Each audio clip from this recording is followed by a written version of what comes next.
Derivatives trading involves substantial risk of loss and is not suitable for all investors. Past performance is not necessarily indicative of future results. Good morning. All right, so exciting day today because we have received our Coinbase deposits. So I've already moved it over to GDAX. So maybe we'll be buying today. And let's look at let's get the links all here out first. And grab that Discord.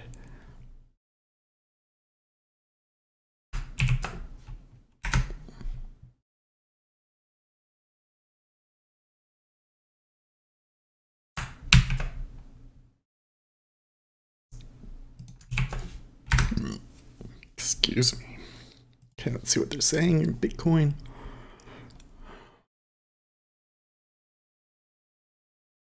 Vertical, we promise to deliver our cool product in the spring. Now we can confirm they will have some unique features, something that has never been used in this industry before. Blah, blah, blah, blah, blah, blah. Fun said the good thing on all the pullbacks is that most of the sell volume is longs puking / taking profit.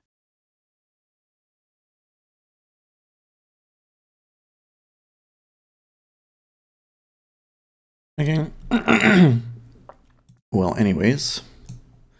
So let's look at what we got going here first. Okay, so last night we did have a good little move down, and we came back up to where it was.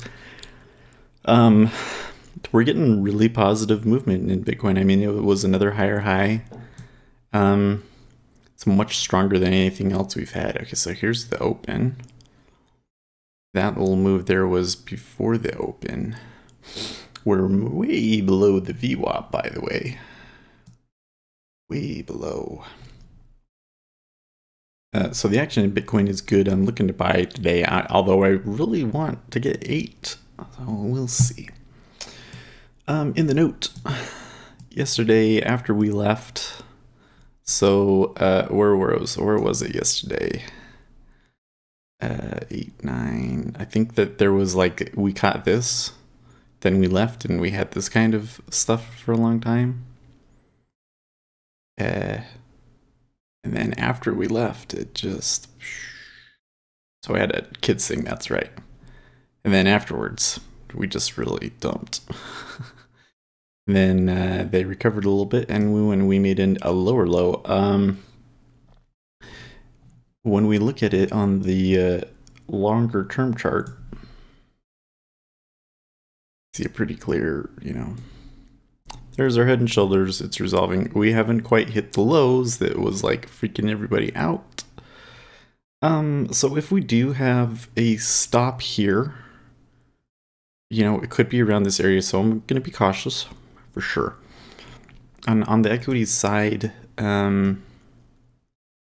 we're still kind of consolidating. So we're not quite all the way through this. So there is some upside risk. I mean, there's still there's still risk in the market. There's still a chance we could screw around down here, which I think would push bonds up. And also bonds are at the bottom of the range, so that could push bonds up. So what we could have is bonds up, equities up today. Is a real strong possibility here. Yeah.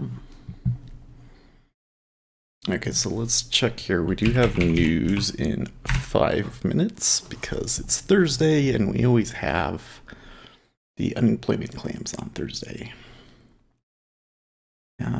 Oh, and we have a 30-year bond auction today as well. Now tell me, did we have yesterday... Oh, it looks like it did move before the auction, so that must have been this move up. Okay. So there's that. But I think the big thing we gotta focus on here is our GDAX.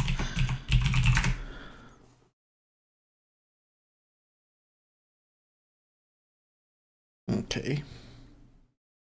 Good deal. So we are on a slight downtrend. I think we should come back to the view up, although we've been flat here for a bit. Let's look at it. I don't have anything on here that, yeah, we're good. I'm gonna pull this over here. And can I make it bigger so that we can get the orders? Yes, awesome. So, oh, why do I have that going? Oh, by the way, good morning, everybody. Albans and Anthony. Little. Oh, why want to tell me how many people we have in there right now? That's weird. Let me refresh it. There we go. There we go. 9 people watching. Okay. So there's our Bitcoin. And we'll just like, can I open it this way? Yes, I can. And Ethereum. This one is going to be Bitcoin. Okay. So how well are they tracking? Well, in Bitcoin Cash, it looks a lot more negative, doesn't it? I think we need a bigger, a wider out view here. Okay. So Ethereum, I definitely see some strong support here. It would be tough to get filled here. Look at that. Well, there's a huge sell wall, though. Now they just moved it. Yeah, that's not good. Now we moved it up here. Do we need to make this a little, there we go. So that it's not so crazy. Do it every dollar. Okay. Here's same here in Bitcoin Cash. Let's do at least every dollar. In fact, in this one, we maybe even be even every $10. There we go. In Bitcoin, definitely every $10, man. I don't know how you read the DOM otherwise. Okay. So it kind of looks like they're just trying to catch it right now. And the bulls do have the momentum. Ethereum is going to take over Bitcoin, you believe? I think that there's a strong possibility that that happens at some point, yes. But I think that in order for that to happen, the public has to completely lose confidence in Bitcoin first. I thought that at one time it could be because of the whole block size thing. I remember because we were talking about it and I was like, ugh, I want to buy a Bitcoin Cash here when it was $300, man. And just wasn't the right time for me. But I really thought that that was going to hit the Bitcoin's confidence, let's say, and that's not what happened, right? What happened instead was everybody came in to catch the forks, and that made price go up, and nobody really cared about the underlying controversy. So, and then, you know, Lightning Network, at least so far, has appeared to be doing okay. So, I thought that was going to do it. The next risk that I see that could potentially destroy confidence in Bitcoin is if we have a quick move up that fails to make a new high and price goes down. I think that that will be a huge hit to Bitcoin and the crypto space in general.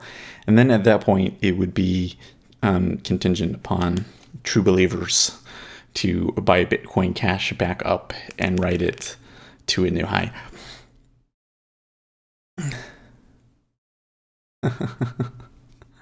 Well, we're looking to buy some Bitcoin Cash today, I think, because if we're going to buy some altcoins, and I might move it around, but if we're going to do some altcoins, I want the Bitcoin Cash because it's got the instant transactions and its fees are still lower. So, okay, so are we going to get this 86?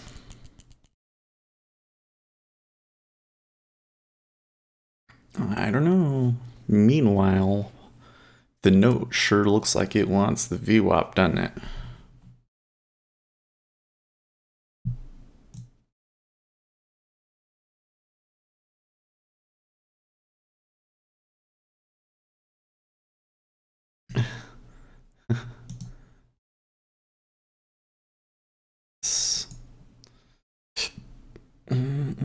Gotta add some.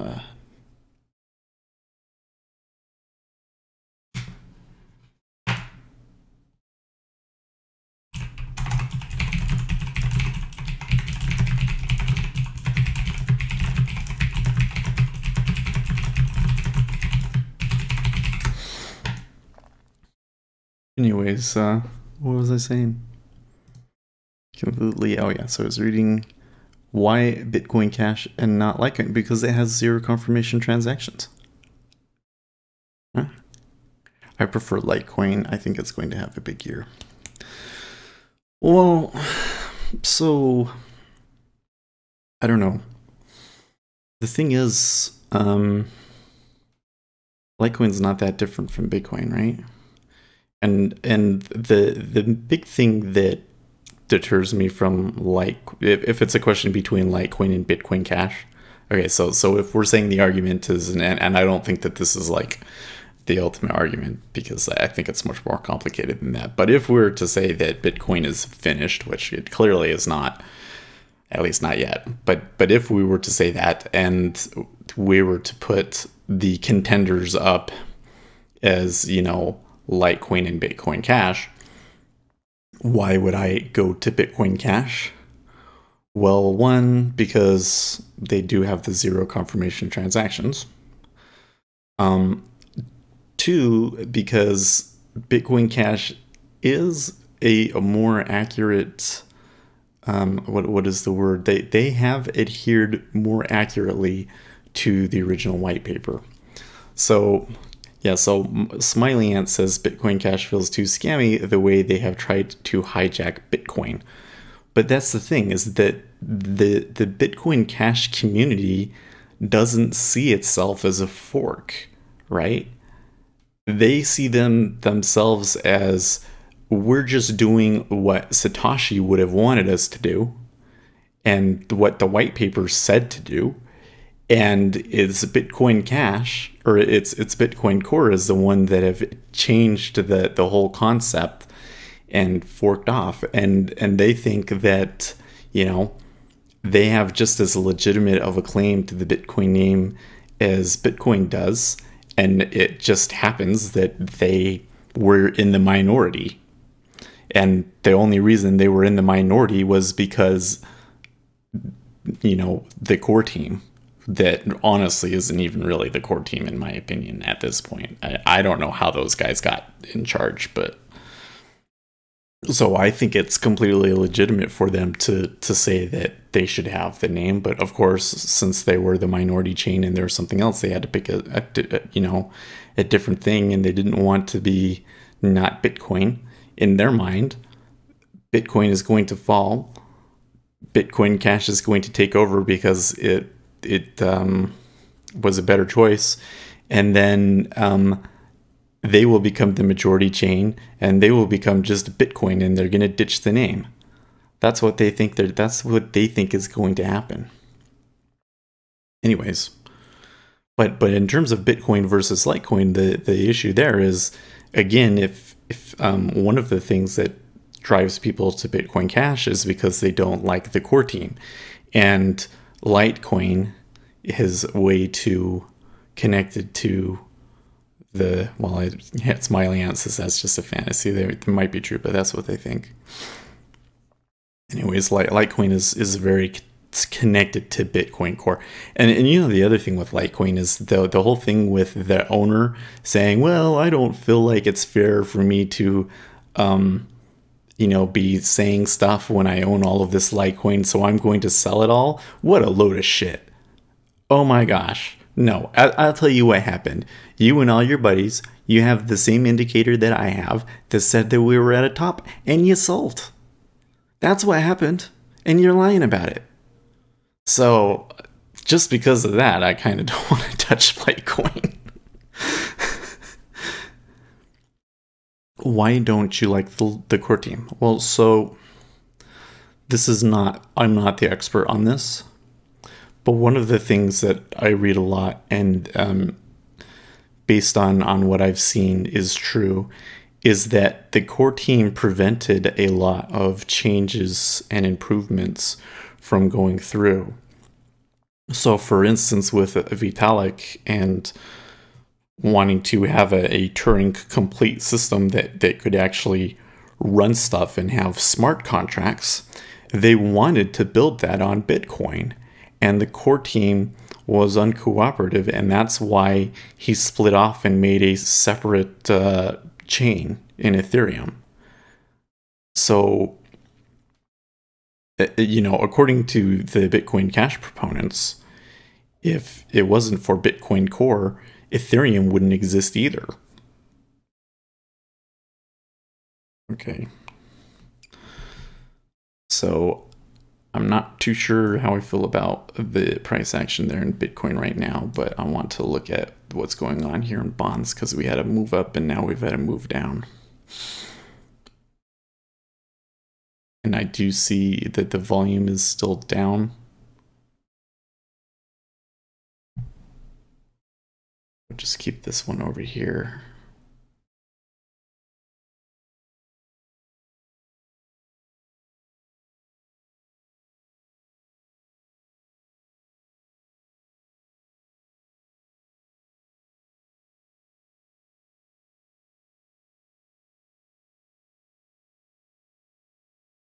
Limit buy.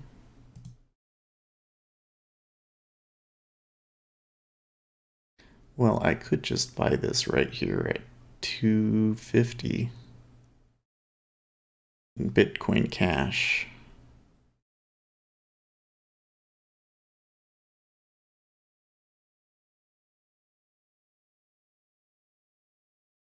Or 210, where would that be?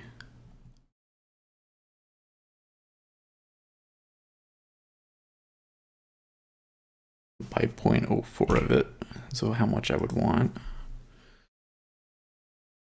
I don't know. Something is telling me that Bitcoin is going under 5K still. Small ascending triangle on the hourly. I think 6K was the bottom. Let's see. Yeah, so I don't want to. I'm always as always want to avoid making any kind of direct call like I think that's the bottom or anything like that, because this is all probability and I feel like it's irresponsible to sit down and say I think this is the bottom or this is the top or whatever. I can only say what my indicators are saying and stuff. I will say, oh, you know what, we should run this. I will say that 6K based on my indicator should never have happened. What does it say? So it says 43 now. So we're still below. But that was with what price at 8,000. So we're still in a buy zone. So I'm still safe to buy. Anyways, it was saying that 6,000 should never have happened. So I tend to, yeah, the Sethulator said 43, if you didn't see that. So I'm would lean towards that was the bottom. The only thing that I think the big risk to the other side. Can I pull this up? Oh, you know, I don't even have my other chart. Crypto watch. Let's pull that chart up because I think that one is the best chart to look at. On my 6-hour chart. It's a blue and orange and stuff. You know, when you look at this, we did have this move. So there was that. And remember, it was like, we should have a retest. And it held. And that was when I was buying. And then we fell down through. So now you have this risk of that exact same thing happening, right? We're going to test. We're going to make it to like 7,000 and bounce. And then come higher. There is no bottom. Yeah. But now the thing that's interesting that's happening is that it was last night. I was looking at this move, and that seemed like, you know, it was a good move down, and that was going to be the retest. And there was a lot of people trying to catch it, which did play out to push it a little bit lower, but ultimately it looks like the bulls have too much momentum at the moment. So there is a possibility that we kind of go like this. We kind of flatten off and then really take up above 10,000. If that could happen today. At the volume at the bottom, is that high enough? Yeah, I mean, here's the thing with the volume. Having a lot of volume at a low is not necessarily a good thing, because what this does, you know what this is? This is incentive for anybody that has the ability to move the market to say, oh, hey, if I can get it down to 6,000, we could push a lot further down than that because all these people are going to stop. So a lot of volume down at the bottom is not necessarily a good thing. And a V-shaped bounce is not necessarily a good thing. You know what would be a good thing? Is if we came down to 7,500 or something like that, or even, you know, another test of 6. Let's say maybe it's a double bottom.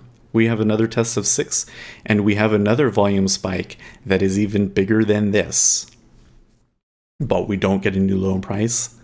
That's really what you want to see. That's a much more solid bottom indicator, as opposed to like these V-shaped ones. Look, they just destroyed it. Easy. Didn't even, they barely even had to try.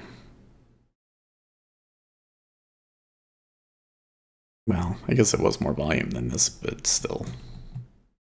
This, it doesn't, you know, I said that might not be the bottom, but I still liked it. It looked like it was holding the trend line. Swooned. You know, and the key thing with this one was that so there was the high, higher low, and where's the higher high? It never happened. So I was never able to say, okay, it looks like we're in the clear. And it's the same here. So I'm sitting here. I think I'm going to wait. What do you guys think? You think I'm feeling a little fear of missing out here, but at the same time, as long as I get it below 10, I'm okay. And we're only talking about like $5 difference anyways. So like in cash terms in my position, it's only like $5. I know it matters when you compound it, but I really want to see another test of this, so I'm gonna wait. And hopefully it gives it to us. Well, I just don't know what to think of this movement in the note, because I mean, it's kind of making a mini head and shoulders pattern, but it's not super strong in either direction. I do think that there's a pretty good probability that we get sucked back up to the VWAP, kind of like we did the other day, right at the start of that session. By the way, what was the number? The number was 221 versus 232, so it was good. And when that happened, we did push down.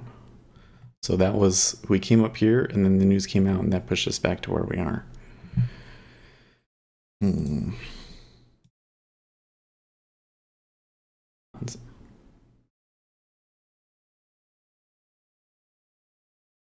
I guess everybody's playing this pullback from yesterday's lows. Seems not sure there's much follow through downside. Yeah.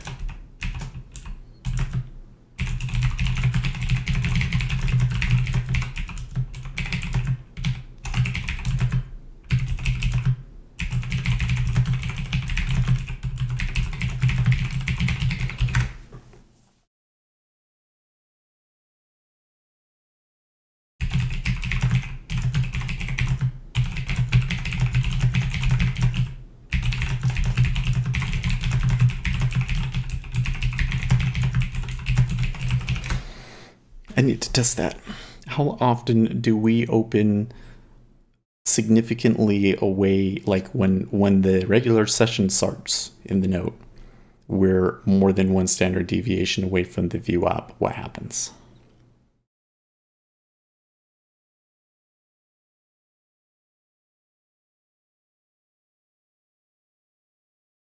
So we have good resistance. In fact, the alts are proving us that some of them aren't shitcoins. Bitcoin can resist, but a new bottom, and the switch will be even closer.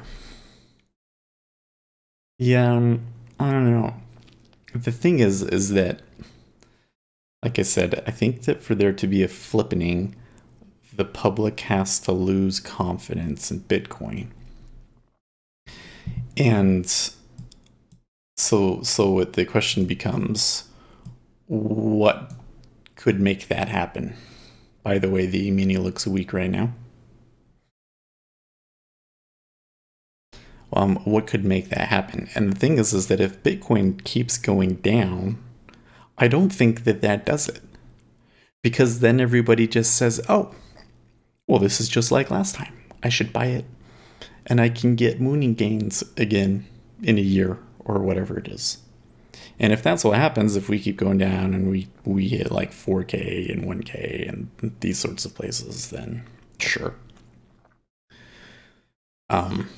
That could totally happen.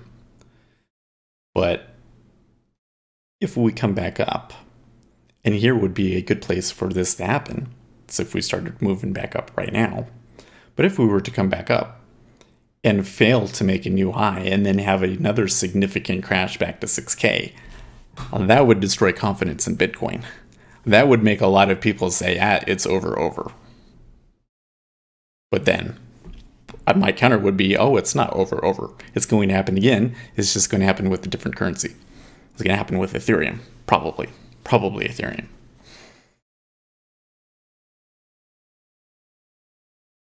Neo Galaxy will show that Bitcoin isn't the only one. Yeah, Neo has a lot of support foreign side, well, outside of the United States, rather.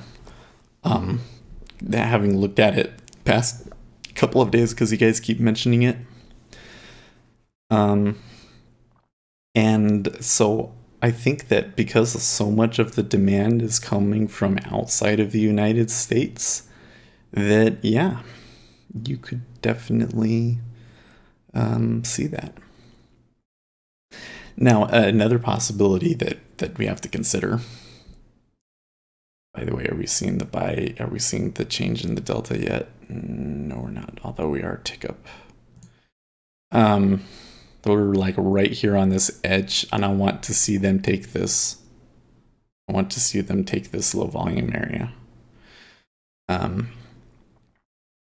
Something that could happen is we start going back up, and new countries get involved. India gets involved, Russia gets involved, and that takes us to new highs. And then I think that delays the flipping significantly. Or maybe Core gets their act together and they start pulling in the features from other currencies. Oh, he's talking about my question about, are we going to come back to the view up? Sitting right there on the edge. I'm going to take a few bites here of my breakfast.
Rivo said GM.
Okay, so Anthony said, except if these countries are investing in the right projects like NEO, I prefer to invest in the right thing than the wrong thing coming from country.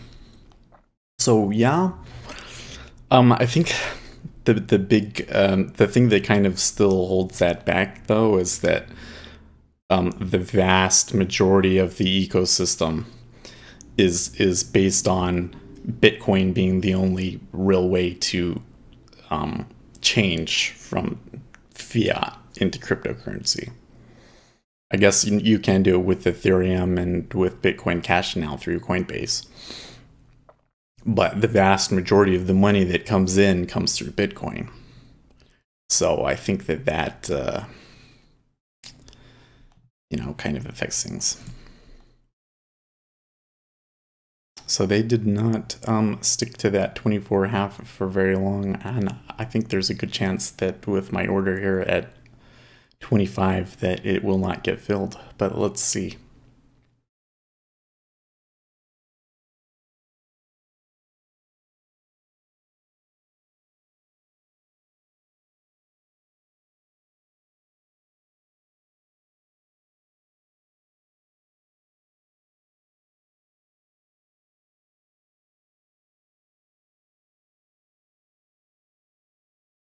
This is not necessarily a trade that I would want to do all the time, but we do have enough of an uptrend to just say that it could be okay to trade against the VWAP here. I don't think that was a real fill. So only 345 went off there. Oh, it really dropped down now, so maybe. Okay, 700 now. We were 700 in line, so I think that's a reasonable fill. Or if not, we're like at the very front of the line now.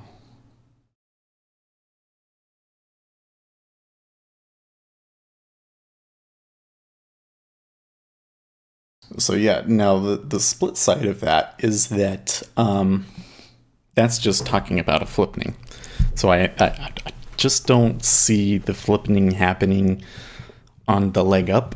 I think that the flippening happens when everything's going down and Bitcoin goes down a lot more than one of the altcoins, and then one of the altcoins starts pumping, surpasses it, picks up momentum. The next great cryptocurrency bull market is born with a new cryptocurrency at the head. But That doesn't mean that you shouldn't invest in an altcoin, because the altcoins have more risk and move more. And so if you are in, say, Ethereum, Bitcoin Cash, Neo, a couple of these other ones, and we're going to have a quick move up, you're going to make more money in the altcoins, I think. That's why I've been buying the altcoins and not Bitcoin specifically. Okay, so that was a pretty aggressive attempt to push down. That so far hasn't made a ton of ground. If they can put up a big offer at 24.5, then that might be a different story.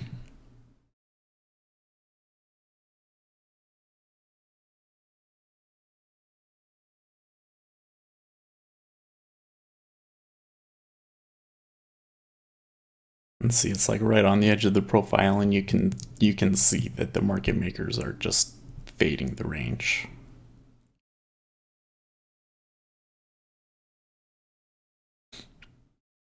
And unless they can get somebody to really puke here, I think that it's going to have to go to the other side of the range. Ethereum has much more regulatory risk due to ICOs. That's a good point. But do you think, there's obviously there's regulatory risk, but don't you think that, that's something that can be overcome? I mean, like, I would welcome more regulation in that space.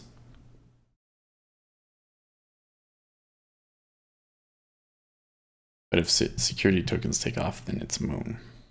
Yeah. Well, it kind of goes back to what the idea that we had yesterday, and I kind of wrote a couple of things down on it. Maybe I'll pull up that link in a second. But my idea was basically, it's like Ethereum, where you can make an initial coin offering, but it's not. In Ethereum, when you make an initial coin offering, the offering is some feature of the coin itself, generally speaking. Like, the coin does something with Ethereum contracts that makes it valuable. In my concept, what the offering does is it gives you ownership of the wallet itself. So you get a portion of all funds deposited into that wallet, basically. And so you could say, oh, I'm going to do a mining operation, and I'm going to mine to this wallet, but I need the money first. So I'm going to do a coin offering. Everybody puts their money in to get a share of the wallet. That person gets that money into his own private wallet, and then he can use that to go and build his mining operation. And then when he mines to that wallet, and everybody gets a portion of the profits. Yeah. That's the basic idea. I don't know if something like that kind of already exists. I would be surprised if it doesn't, but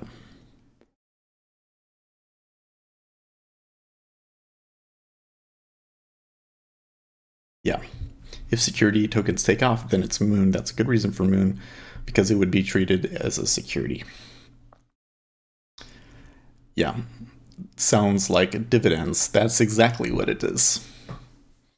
And the more often that the wallet receives money, the more those shares are worth. There you go. And that gives you incentive to not scam people.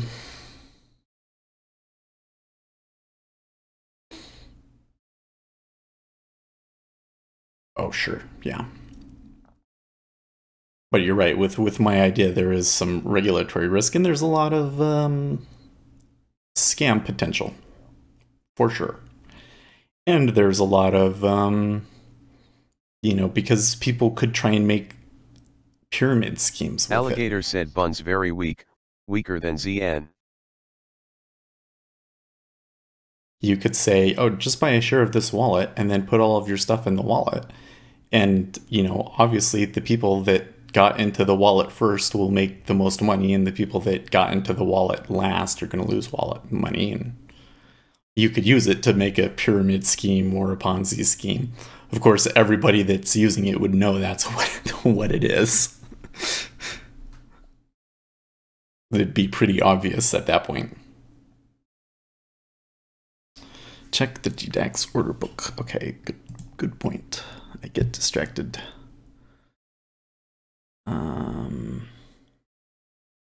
So I don't see anything terribly odd in Bitcoin other than that there's a pretty big order up at 86.50. Bitcoin Cash. I see some buy side support there at 1220. Ethereum is fading lower, and then I don't really see a huge order until 800.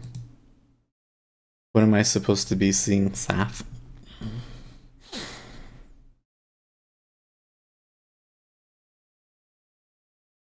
It looks to me at the moment that Bitcoin is going to take a short move down. It might not be long-lived, but it does look like that's the way that they want to go.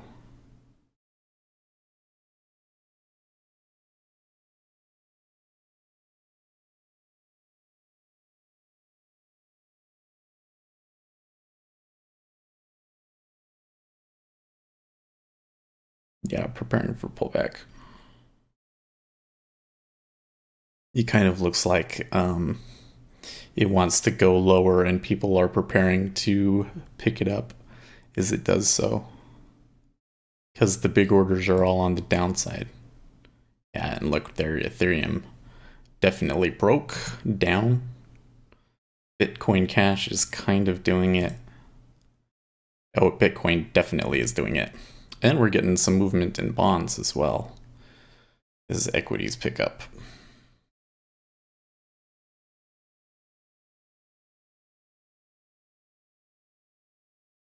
And the order book in Bitcoin is starting to really pick up and move around a lot. Ugh. So let me bring this over here. This is why I hate watching the order book in Bitcoin. It's just like, it's all over the place. Because you get these movements are like so large. I mean, that's like 713 Bitcoins being taken on and off in the order book. Come on. That would be like if somebody was putting on and off 1,000 all the time in the note. How annoying would that be? I don't have my little order tape, except for if you're talking about like this.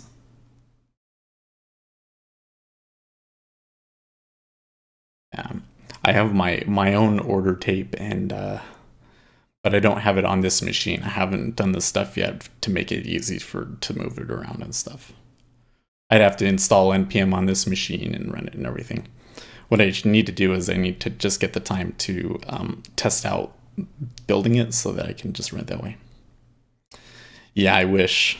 Because mine, I can limit it to only orders larger than 1 Bitcoin, and then you can really see which way they're going. Once you filter out all of the small orders, it's like really clear what they're doing. That's kind of funny. In fact, I thought, oh, it'll be fun and it'll be a nice thing, and I think it'll be fun to do. But then when I started using it last night, I was like, holy crap, you could literally trade with just this and do okay.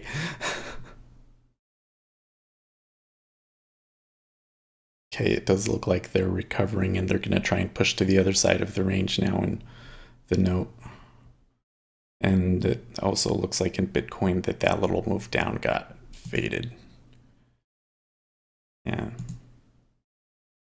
Bitcoin Cash is not moving. Is it illegal to do the pulling of orders on ZB? Yes. But I would have to say, look, if it's coming up to 250, let's just say that I wanted to sell at 25. And it came up there really aggressively, and then I say, oh, you know what? It seems like this up move has a lot of momentum. Maybe I don't really want to sell it anymore. Or maybe I don't really want to take a profit in it there anymore. And so I cancel my order just before it's about to execute. That's not necessarily considered pulling. So there's kind of like, I think there's some regulatory leeway where, they're probably not going to look at it or care. But if you put like a 9,000 there, and you never, even when you put it on there, never had any intention of that order filling, and then you pull it when it gets there, that is illegal. And we have found out this last week that they will prosecute you for it, because like 3 banks are getting hit with doing this.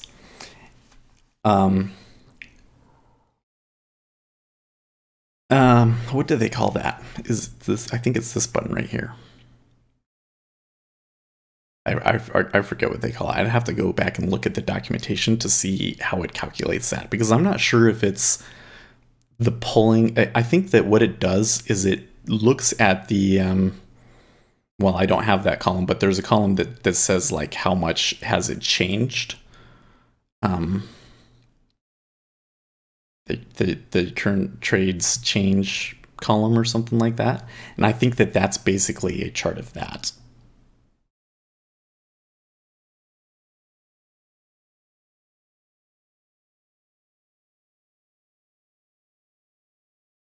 Okay, well they might try and take it. Yeah, so they're traded down.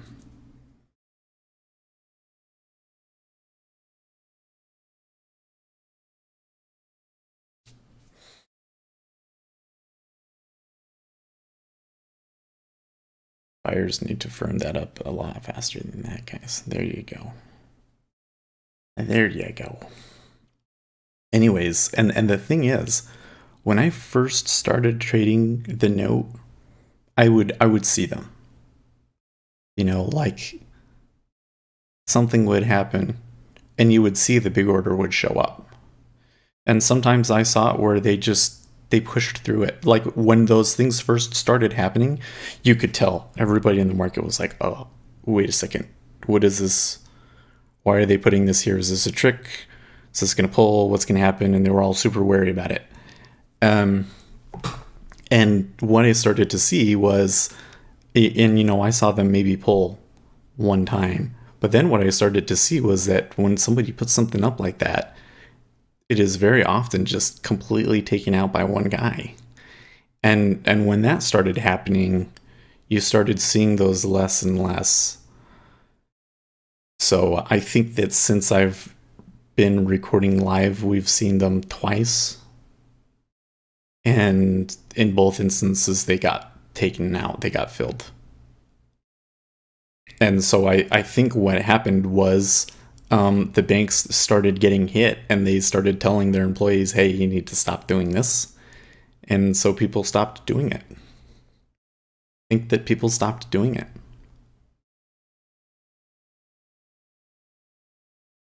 Well, yeah, for sure does not get punished on Bitcoin. But I haven't seen it on Bitcoin either. But that's just because I find their DOM to be a little annoying.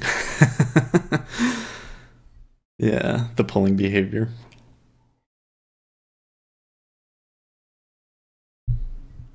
I mean, the thing that I find interesting about Bitcoin and the DOM is that people are always talking about buy and sell walls. And the way that they talk about them, because I would always be like, well, there's a wall, but that doesn't mean anything, because it could go through, they could just eat right through the wall, or they could pull before they get there, and they don't, I never see discussion about that. I just hear discussion about there's walls and it's going to be difficult to get through. So I don't know if that means that the polling behavior, just that they don't do that often in Bitcoin either, or if it just ends up not being a significant factor, or what. The thing is that there's actually a lot of volume in Bitcoin. So if you pull up the order tape and you just put in like every order change that goes in, so you see all of the limit orders that get put in, you quickly realize that there's a lot of stuff out there, but they don't keep it on the DOM for very long. If they changed the tick size in Bitcoin so that it was every dollar, even if it was just every dollar, and certainly if it was every $10 like I have my DOM set up to be right now, that would be a thick instrument that would be very difficult to move. And people would trade Bitcoin completely differently from the way that they do now. Because the way that they do right now, it's like all one directional. They figure out what the trend is and they all trade it that way. Man, this rangy action is getting annoying.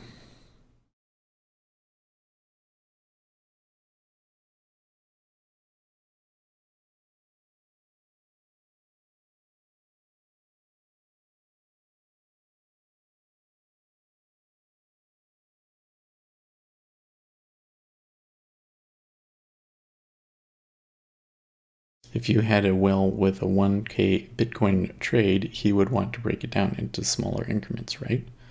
Not just flash it there on the order book.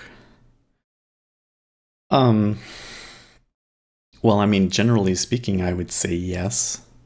I mean, especially around here, I wouldn't want people to know that, I as a whale am accumulating. But you might flash it if you want to scare everybody out. If you've already accumulated a lot and you want the market to be put on notice and you want to push it up, then maybe you might start flashing it. Come on.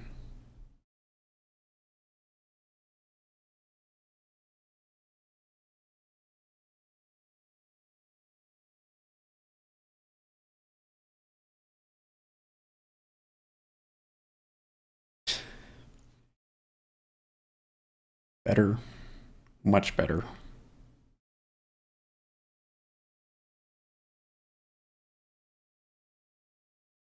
Yeah, so that's to move the market or to accumulate in the other direction. Yeah, or, the thing that I find interesting is that, let's just reset the DOM here. Which way are we trending right now in the short term? Down. On which one has more size? The bids have more size. I've found that what happens is people tend to put their limit orders on where they want to take a profit. And so whichever one is bigger, those are all of the people that are trying to take a profit. So seeing that down there doesn't necessarily deter them from taking it out. It actually kind of encourages people to go down there and get them, because that says that that's where the momentum is.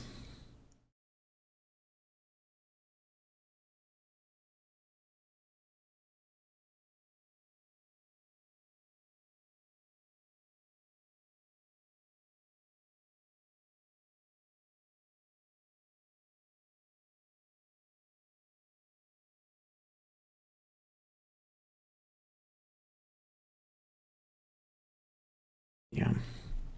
Now in Bitcoin though, if I just pull my order book, so yeah, you could have a whale could put up a pretty big order for sure. But when you actually look at the size, how can I, oh, come on, there's a way to move this, isn't there? I guess not. Okay, there we go. When you look at how much Bitcoin is at every 10 prices, it's actually a lot of money. And so one big order of like 5 Bitcoins, yeah, that's a lot of money, but in the overall market, it's not such a huge deal. And I've never seen an order that was like crazy. I've never seen like 1,000 put up there. Has anybody that maybe watches it more often seen like a really crazy high number? Like maybe even 500. Has anybody ever seen a 500? I mean, that would be a lot of money. I don't know if there's anybody that big out there. Or if there is, they wouldn't put it all up at once.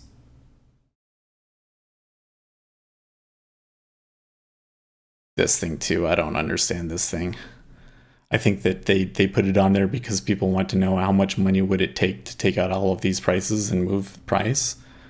But I find it useless. I want to see this. I want to see how much is at this price so that I know, okay, if we get through 1250, um, there's a lack of liquidity above that, and so there'd probably be a little bit of a quick move up through these, at least through this price. Stop, and then maybe two more prices. And those are places where you could see runs. I think that's more useful than this thing.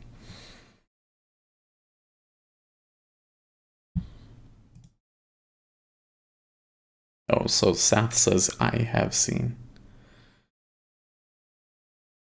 So how big was it?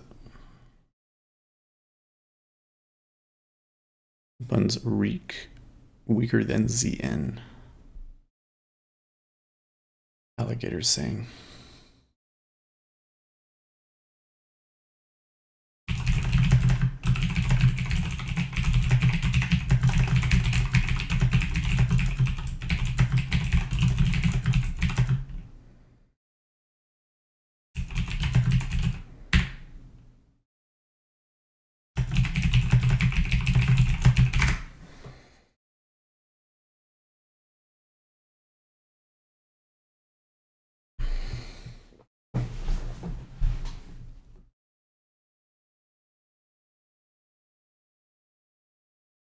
You can actually see the cumulative delta has been up slightly. Here in the note, the bond, maybe a little bit in the 5-year. We're not quite seeing it actually. It's a little bit down in the 5-year, but much less slightly than the 10.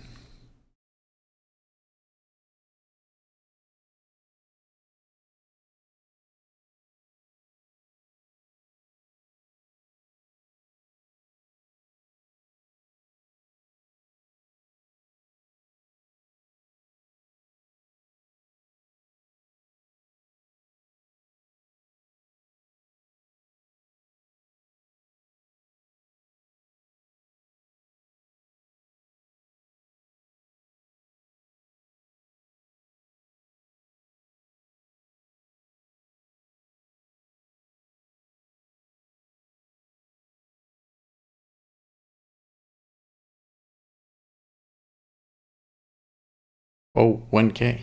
Okay. Well, there you go. 1K order would be pretty big in Bitcoin for sure.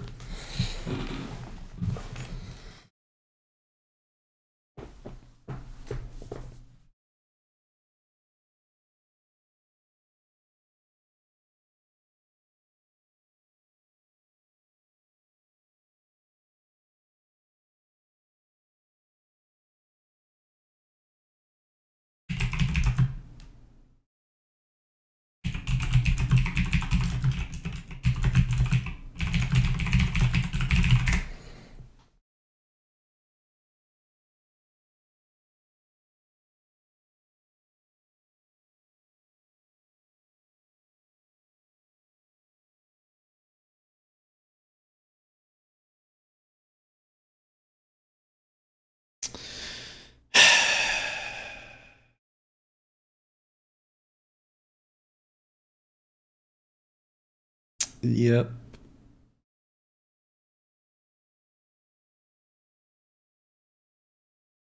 Well, if they clear us out here, there's a good chance that they're going to try and go for the lows. That's unfortunate. Took 4 on that, right? Yeah, okay.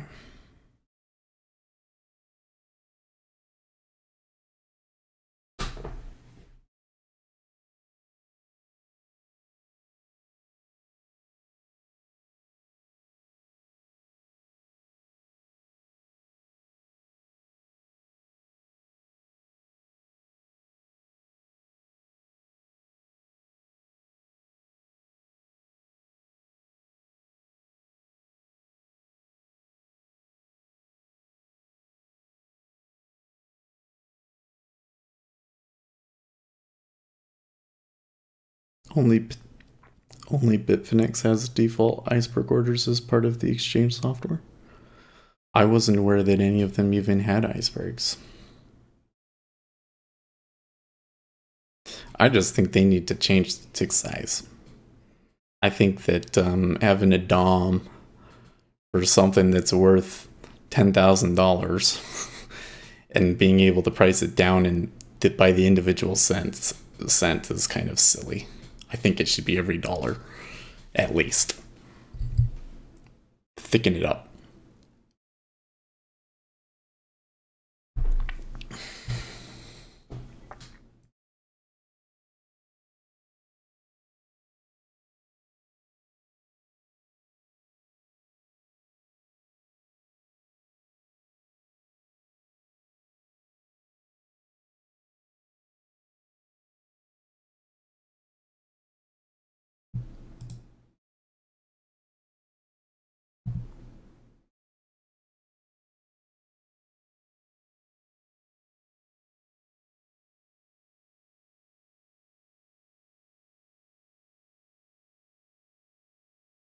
Can a DOM software adjust like the GDAX book? So, explain.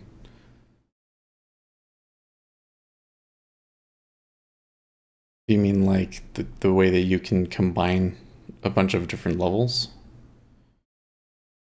Yeah. So, Jigsaw doesn't have that feature, no. But in the futures markets, it's not really necessary.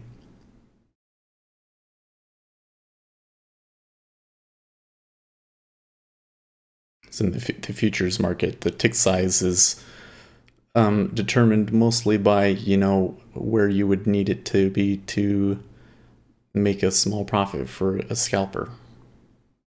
Whereas in Bitcoin, it's like, are you really going to make that much money going 1 cent?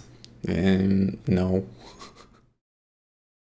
Not with only one. I mean, you'd have to have a ton of Bitcoins, a lot more Bitcoins than get traded around to make money making a cent off of that. So why not increase it to $1 or $10? You know, let them trade the one Bitcoin lot and make $10 a tick.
Mm.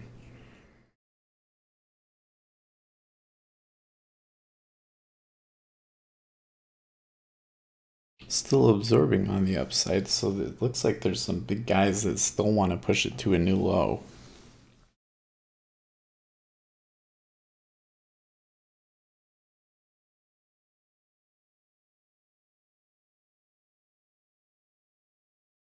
But of course, if they lose here and we get back up into the 24s,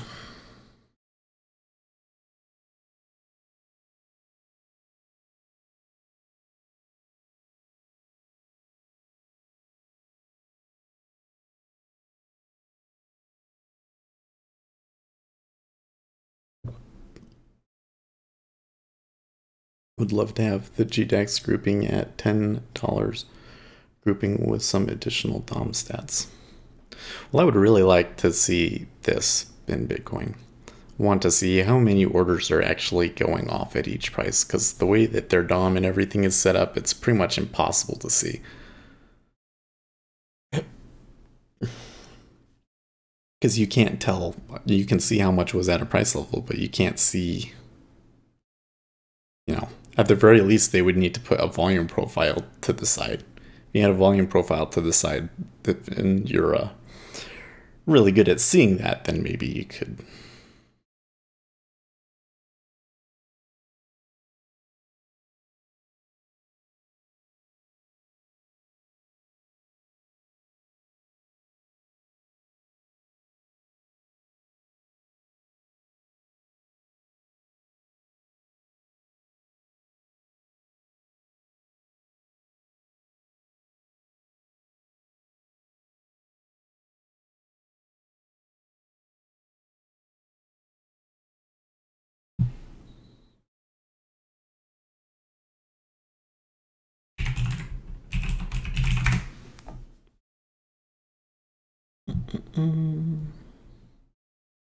Yeah, let's look at John's notes here.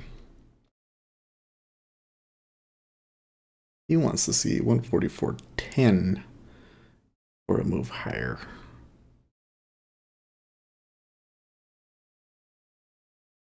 Oh, my bias is still to the downside. Probably a push to look for levels in the 143 handle.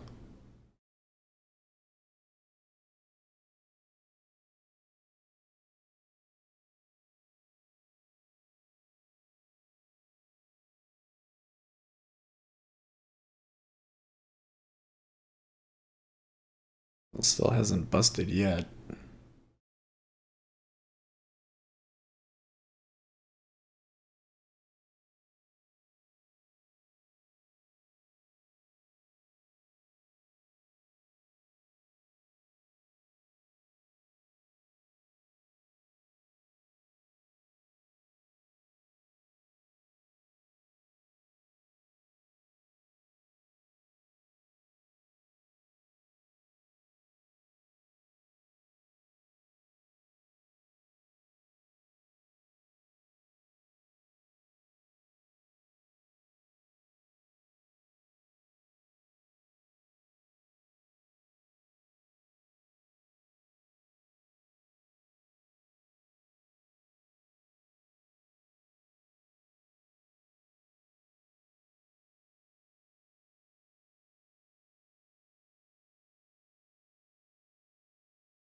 I just got an email in my inbox about how the dollar is about to collapse.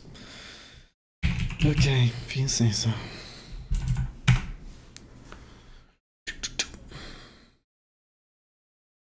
Bitcoin semi cumulative delta seems nice. What are their working hours closed? Just on weekends? Or yeah, so the time between here and here, it's closed for like an hour. And then the rest of the day it's open. And of course closed on weekends. Now, I think we could make a cumulative delta for GDAX. I think I'm going to add that onto my little DOM. I'm just going to say, every order that goes through, add that to a running total and you get the cumulative delta in that. Although I highly doubt that in those markets that there's ever a significant divergence. But it could be a good way for you to see how much momentum and stuff there is. And it wouldn't chart, you would just get a value.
Okay, well, it ticked up.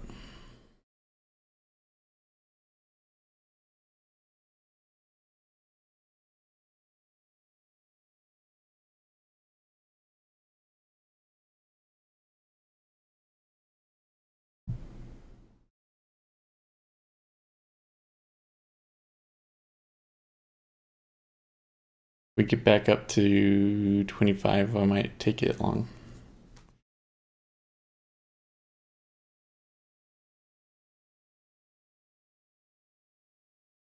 Seems last pullback coincided with futures closed. Well, I don't know. I don't know if it was a significance of when the futures closed, but something that does seem significant is that around that time is when the Asian markets start waking up and get going. And so I think that that's why it happens.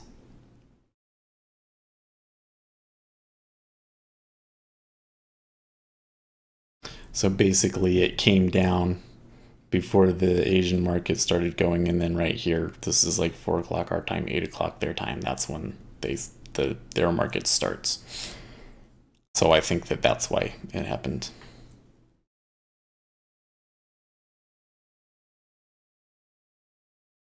And you notice that it does tend to do stuff around there, right here. See that they're closing out their positions before the Asian market. There's a little bit of a gap.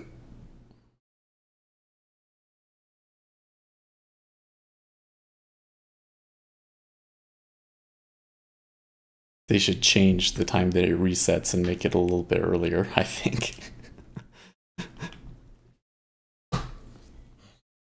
Because there's that point in the afternoon that it just never does anything interesting.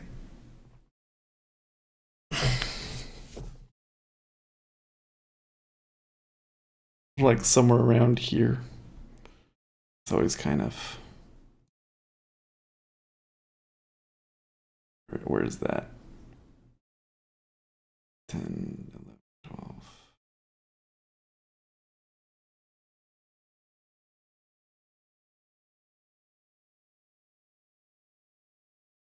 So on my chart, I don't reset the VWAP between sessions because I want to be able to see, how big a move here today was compared to yesterday. So I don't, my cumulative delta just resets at the beginning of the chart. That's why, of course, we're net negative on mine.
Okay, so there's your 4-tick pullback.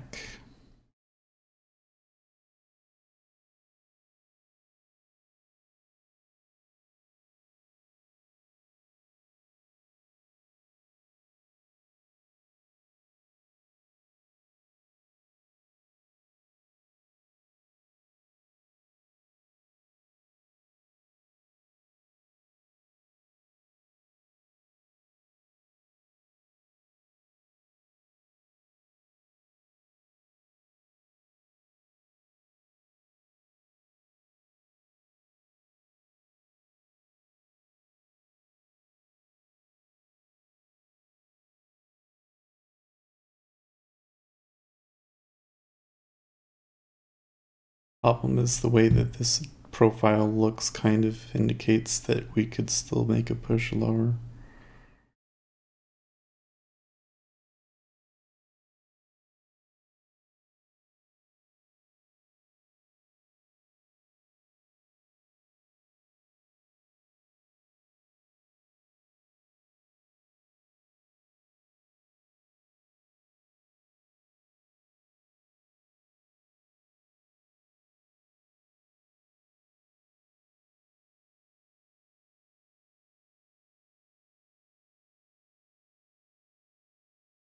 There's 5 ticks.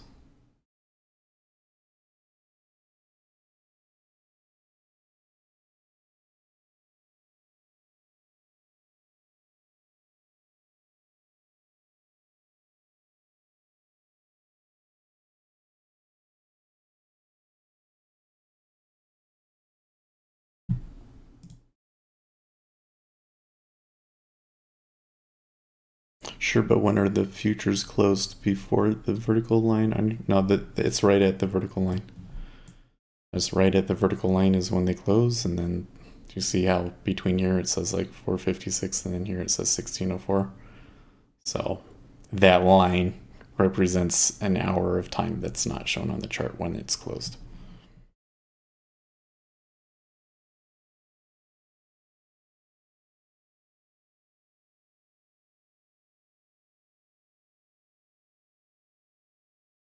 So it's like 14 is 15 is 3 o'clock my time, so it's 5 o'clock Eastern time.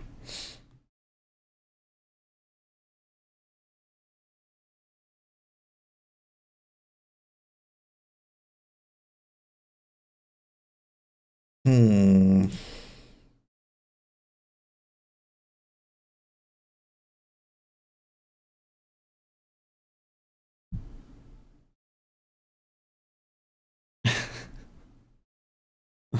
The Donald Trump supporters are calling Adam Schiff Schiff hole.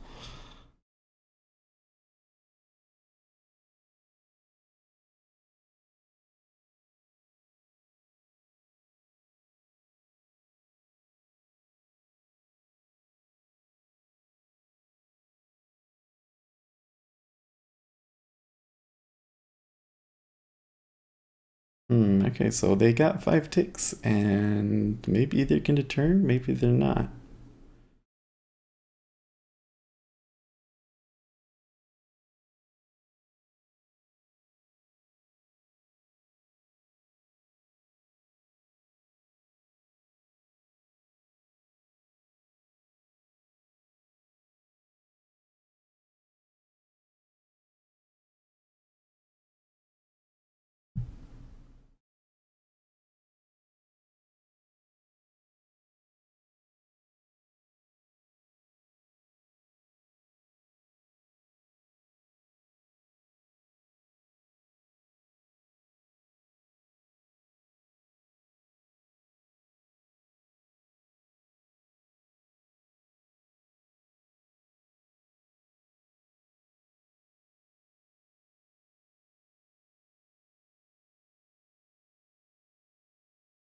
Well, ZF kind of is indicating that it still wants to go lower.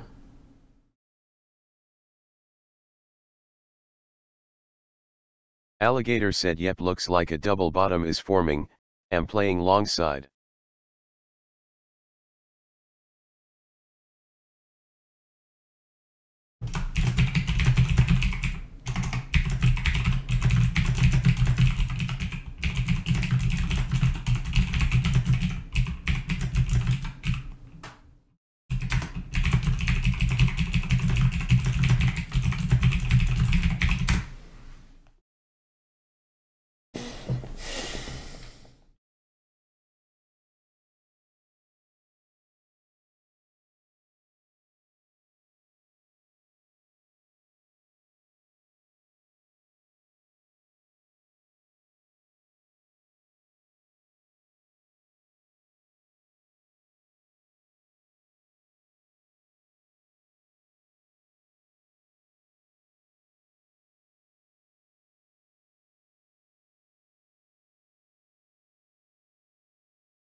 The E-mini still looks weak.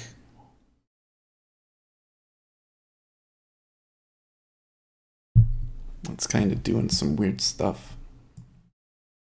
Notice here, okay, that's why I say it looks weak. We came down, but not on very much delta, and the delta is actually the highest all session. So the price action is weak, but the cumulative delta is strong.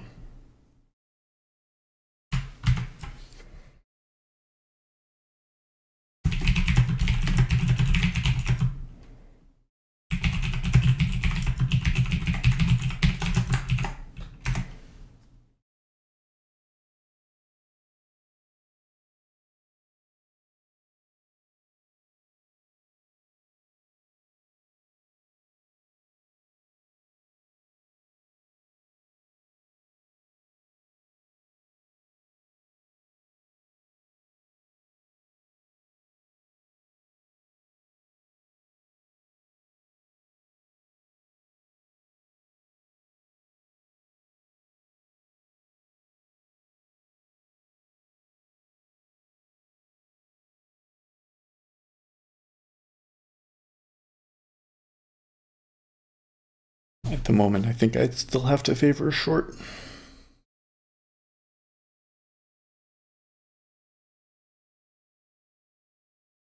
In fact, I can take 23. Alligator said the bund is weak, which is not good sign for me, but ZN looks like either bottoming or reversing downside, depends on which time frame you're looking at. Yeah.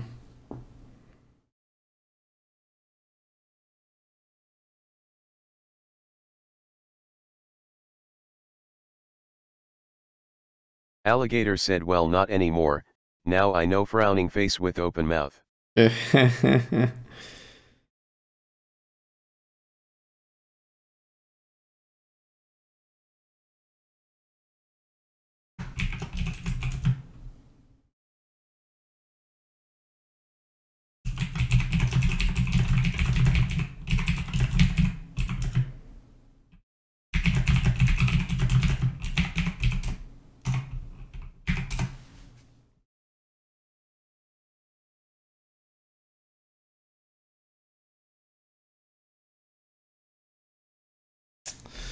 Nope.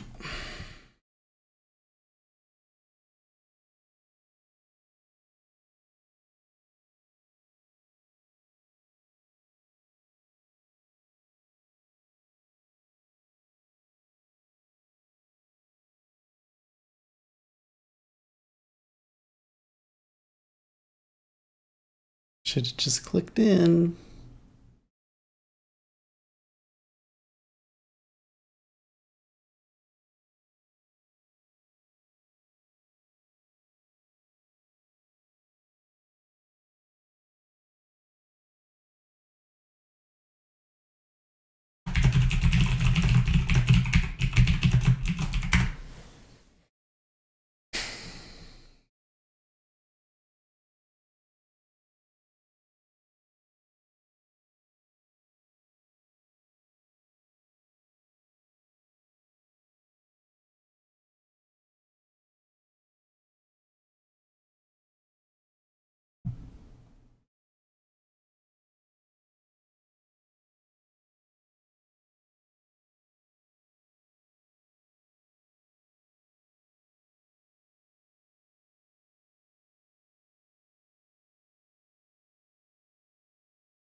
That sucks.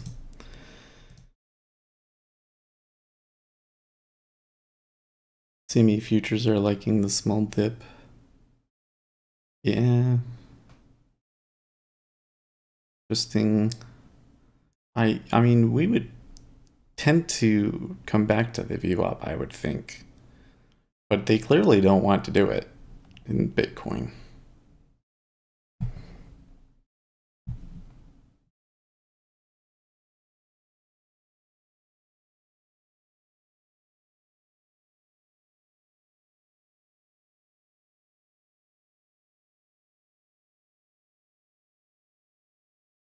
A lot of volume right there. So this could totally keep going.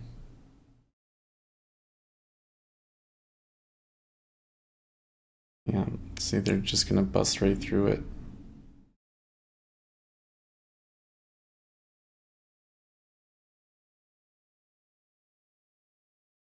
The problem I have here is like I'm pretty confident that they're going to touch 20, but they might tick up to 21.5 before they do it. Alligator said I've just reversed it 225, too hard to get a fill when a trend has started, and with this volatility it's not critical anymore. Yep.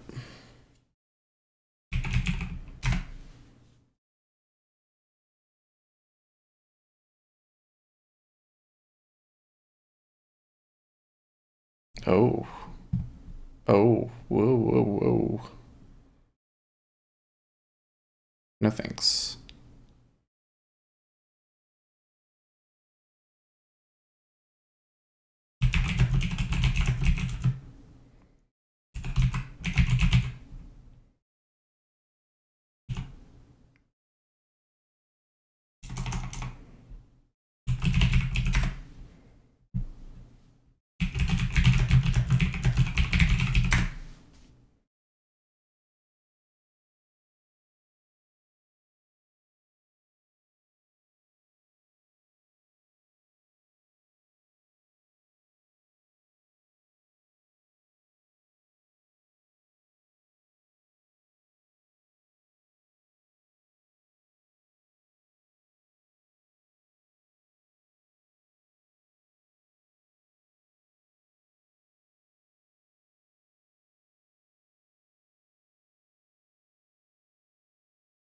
Alligator said I feel like I'm going to have a hard day in ZNLOL.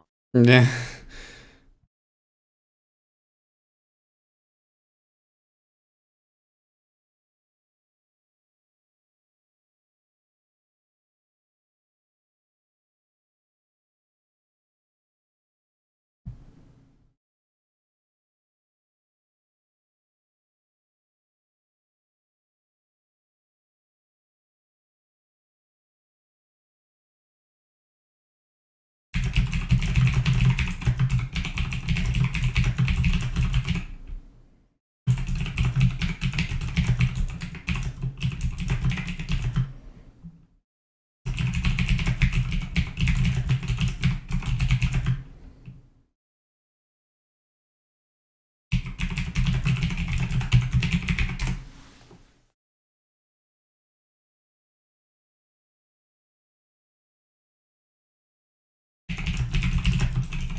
Alligator said upside is more logical, I'm influenced by Bun's weakness. Yeah. E-mini down, Zen up.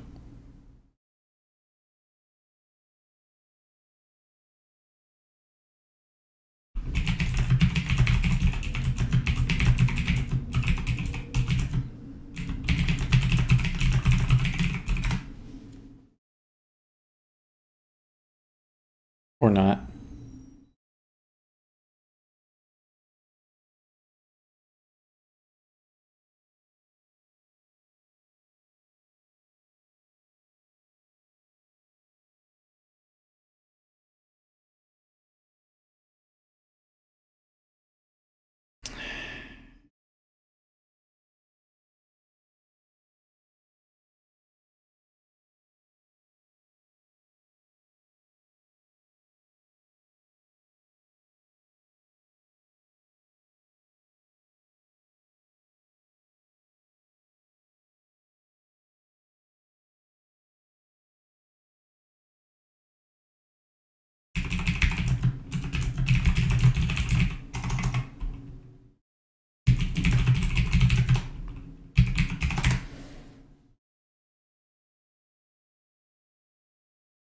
Guess not.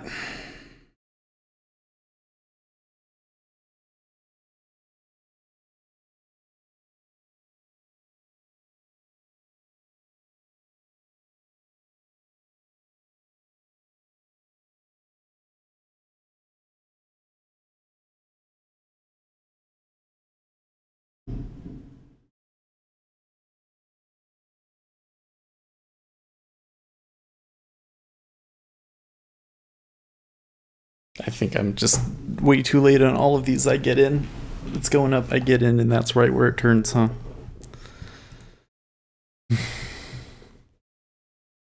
Bitcoin is a momentum commodity, not so much mean reversion. Well, yeah, but they can't get much further than one standard deviation away. The strong moves they do get 2 and 3, but most days they just stay within one band. And they do tend to come back to that VWAP and play around it a lot, so it's still useful.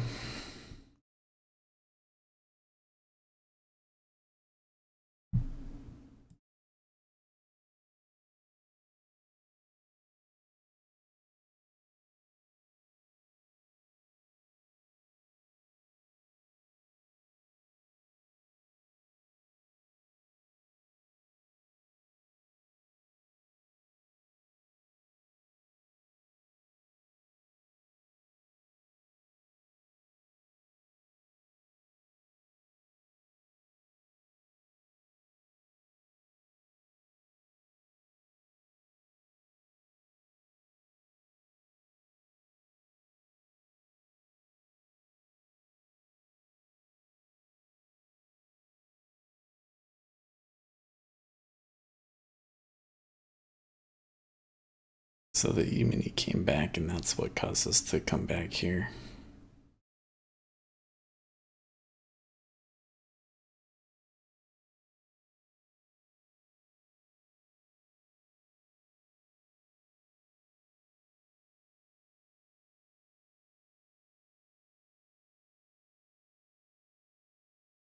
Where would be the bottom in ZN? 18?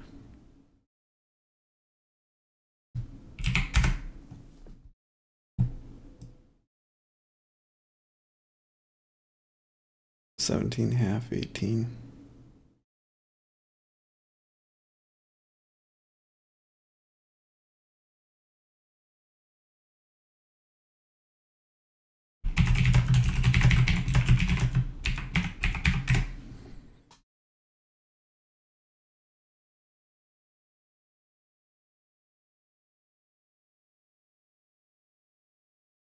Alligator said I'm setting a break-even stop and if triggered I will stop there. I'm not in sync today.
Come on.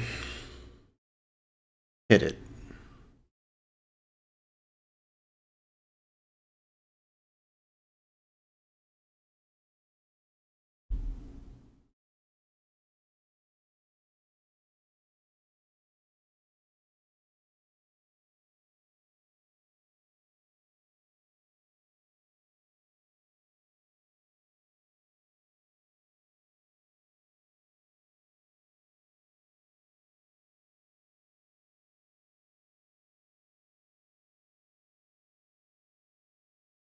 Wow.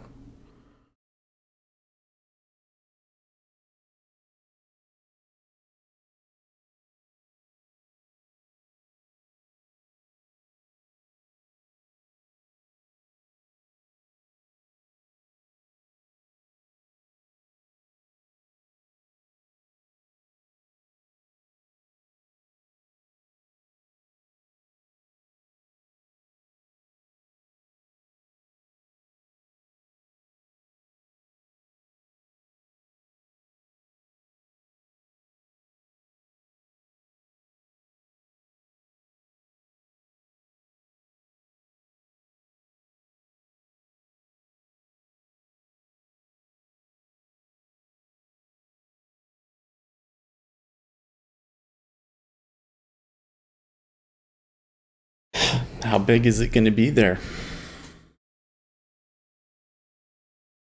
6?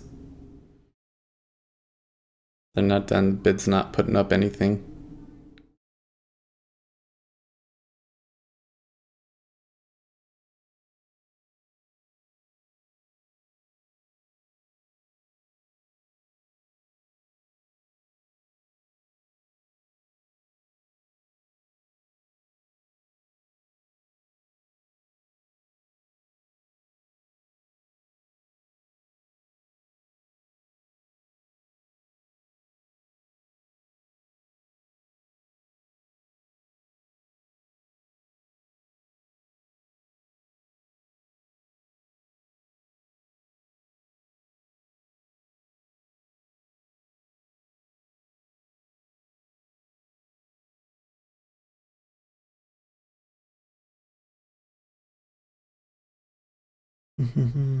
Did you understand correctly that you have 24-hour volume weighted moving average on your Bitcoin graph, but not volume weighted average price?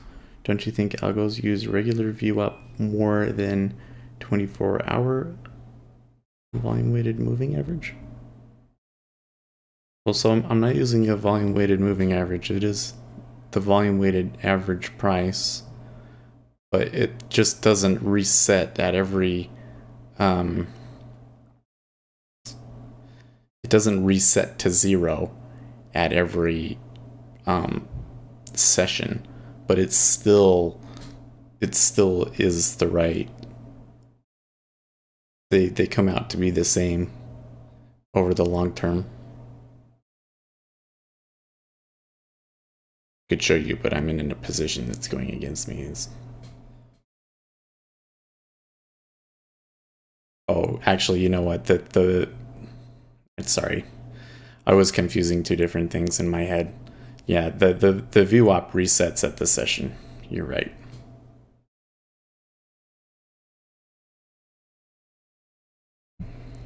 Give me an effing break.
There you go.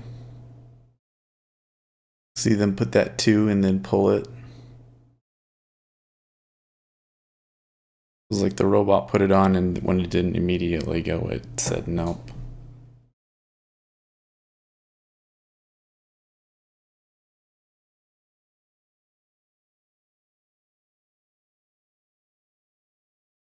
Sometimes that happens, but where, yeah. I was really tempted to take it off, but I know that when you get a reload that big, high probability of it pushing through, and I've seen many times where they actually do push through the iceberg, and then, you know, they let the bulls have it for just a few seconds and then immediately flip it on them. And that's exactly what happened.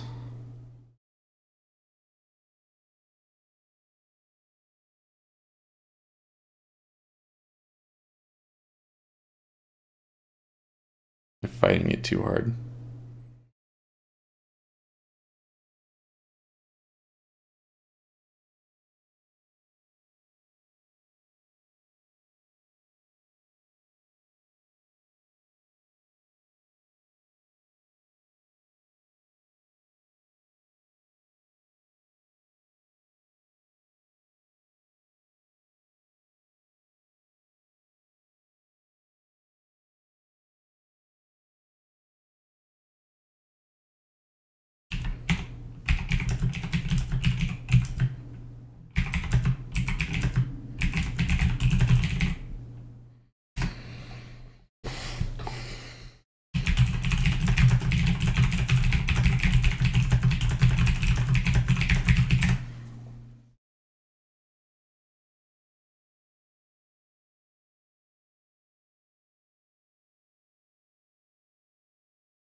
Yeah, when I was talking about the view up earlier, I was thinking about the cumulative delta. I don't have my cumulative delta reset. That's why I was like, I had them mixed up in my head. But, you're right. I reset the view up at the session.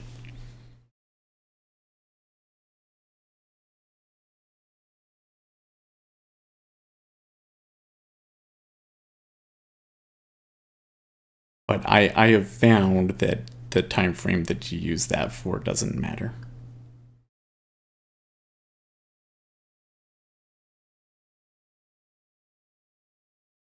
Alligator said F200.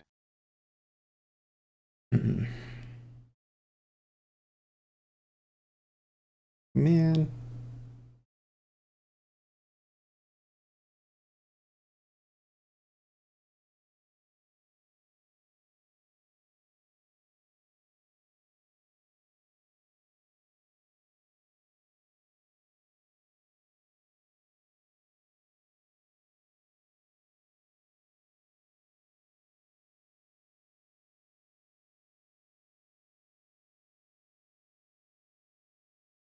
Alligator said ZF bouncing on S1.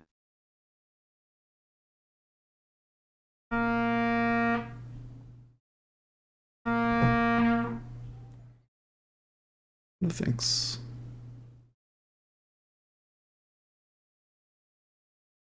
Move that up there so that it doesn't buzz so loud. I'm sorry about that. That was probably really loud. You can't be kidding me.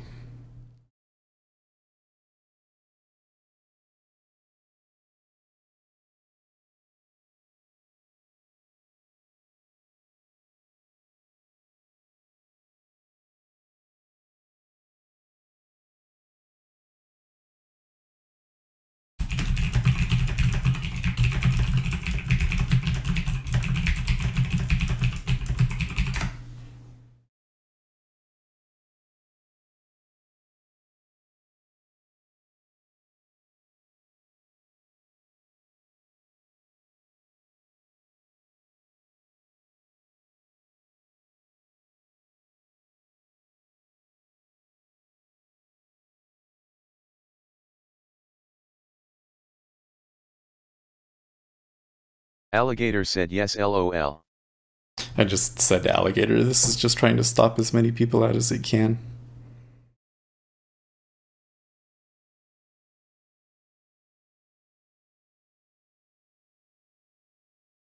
You see that?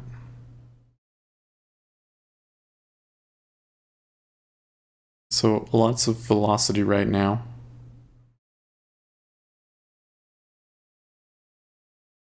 Rivo said short ZB25.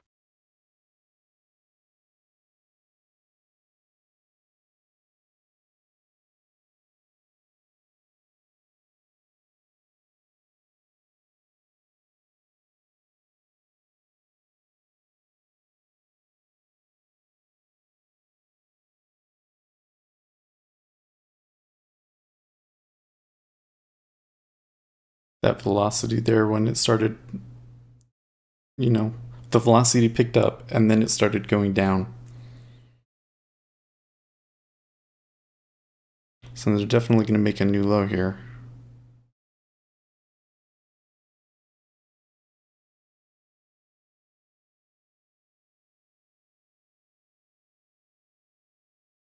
Alligator said back S195. Alligator said ZN.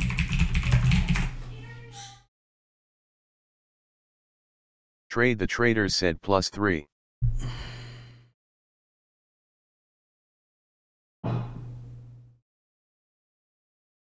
Block sell. Whoa.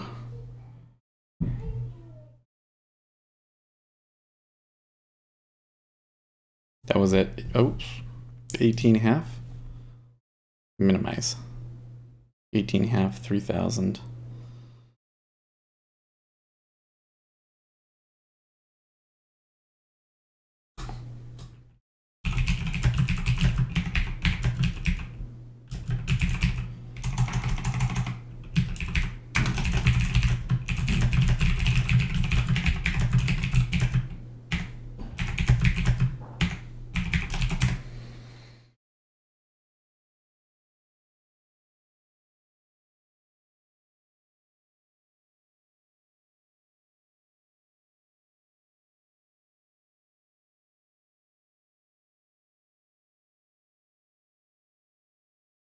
So the question is, how far is it going to go? What do you think? This is the big one. This is the big question we always have.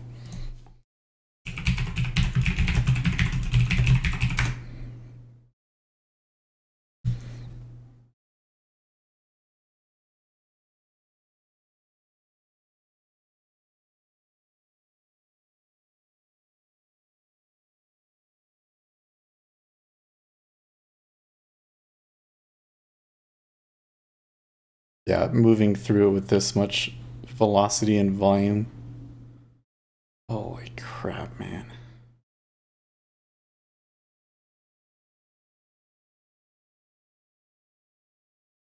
Stay calm. Alligator said 160 my bet. The alligator thinks 160.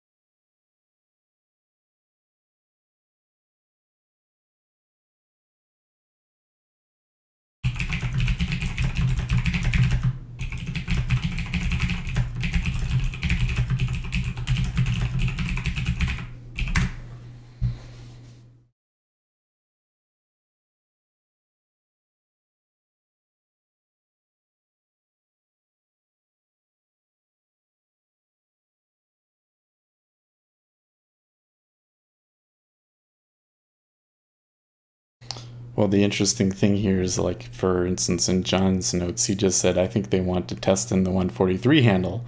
But he had no real level. It didn't seem like he was quite sure where in that area he would go, even though he was very much right.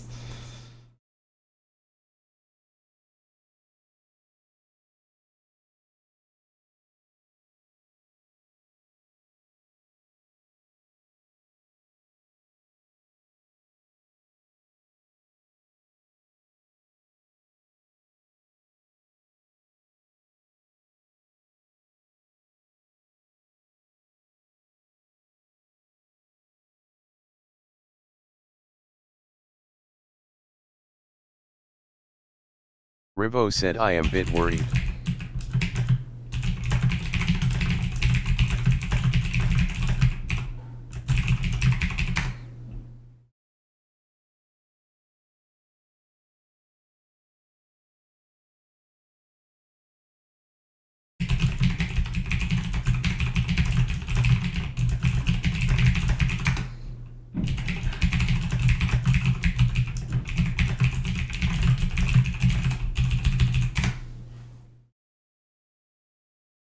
Oh, man. Okay, so that was a lot of profit taking there.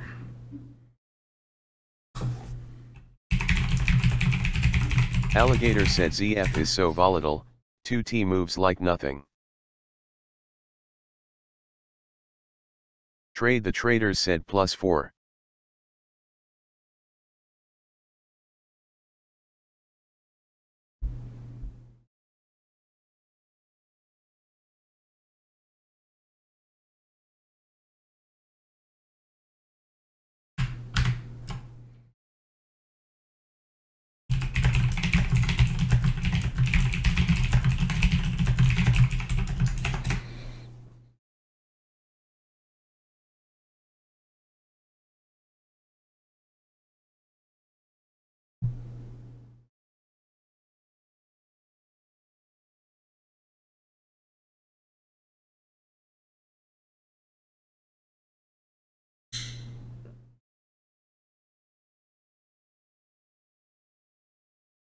Good.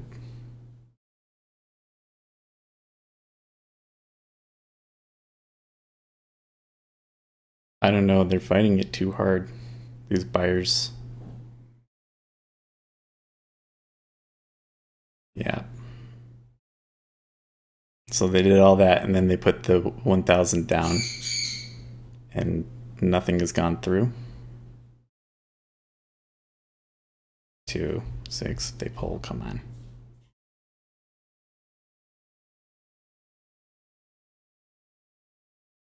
18.5, by the way, was a Tyler sold it here.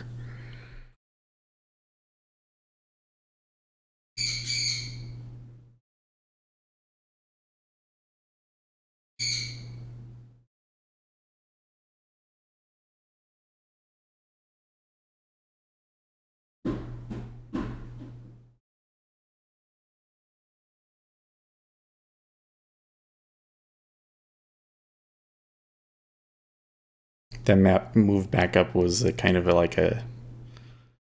Okay, so this is definitely short covering here.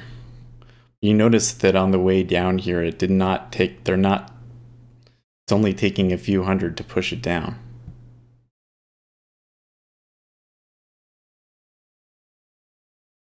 There's the profit taking again.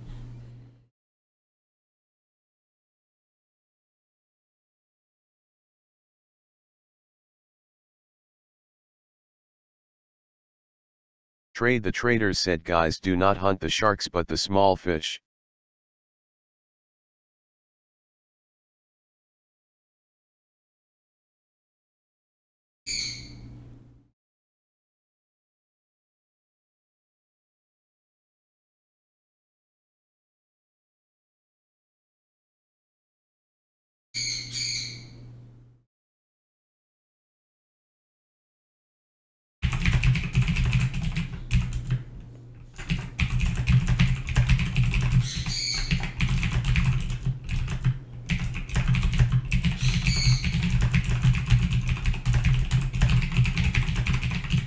Rackley3 said, who are you calling fish? Who are you calling fish?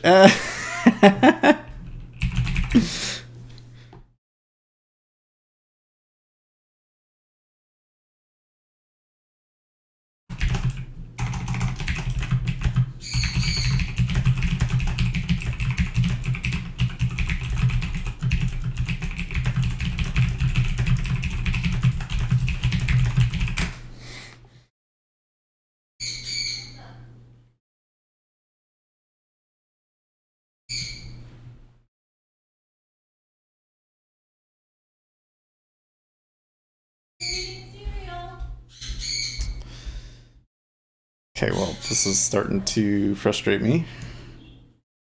The 180 has gone through several times and they haven't pushed it through. I'm going to take +4.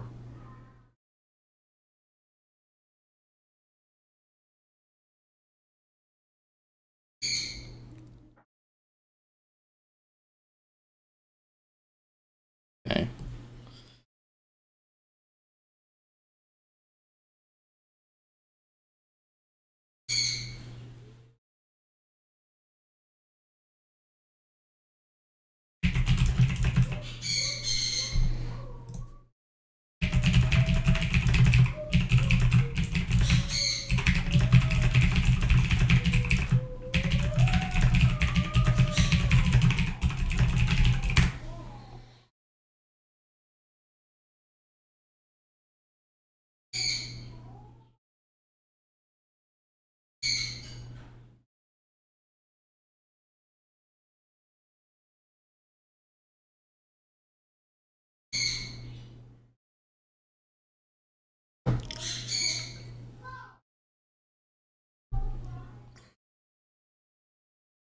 Trade the traders said, you have to be a dolphin. The sharks know where the small fish have their stops. There you go. Be like a dolphin.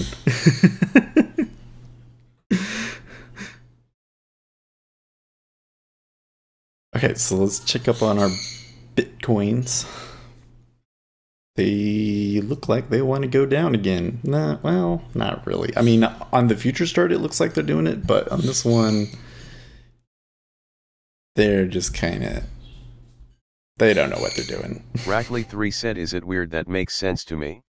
Yeah, that was exactly what I was thinking. I was like, I mean, I can't say, like, be like a dolphin, what that actually means, like, what strategy you should be taking, or what trades you should be taking. But it makes perfect sense to me that you should be like a dolphin.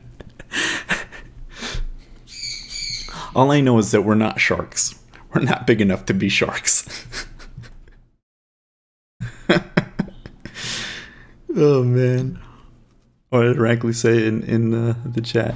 Looks like I timed it right for now. I exited tell near the top and closed my margin Bitcoin. Oh no, CV is going up again. So I'm. What is it you like about CV again? I didn't really quite catch that, although I saw that you were trading it today.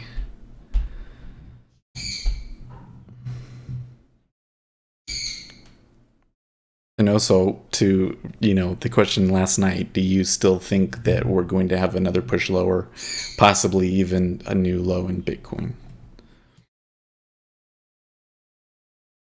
I at this moment, I am leaning towards that 6 was the low. I think we'll have another test, but I think that 6 was the low.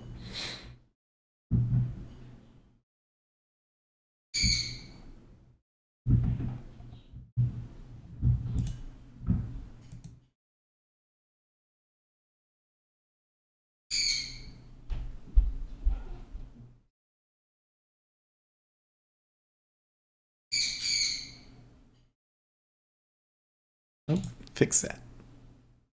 There we go. -3 ticks today. Much better.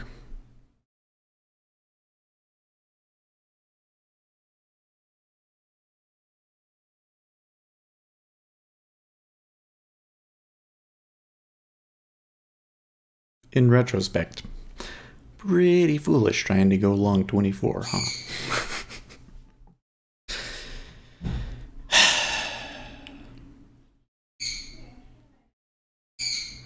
I know that mean revision trade is there, but I'm just not good at it yet. And I've got to figure out when I need a much better idea of when it's okay to take. I have to say it's not right now. Even now I'm sitting here going like, well, maybe that was it. No, I don't think so. I think there was so much velocity down there, and they touched that 17 many times. Week low, yeah?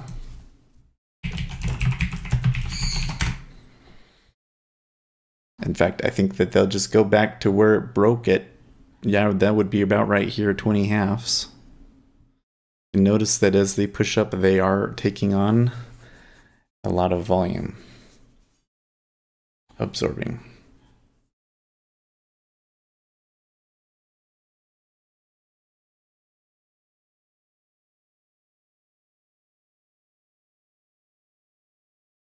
Touched that low 3 times.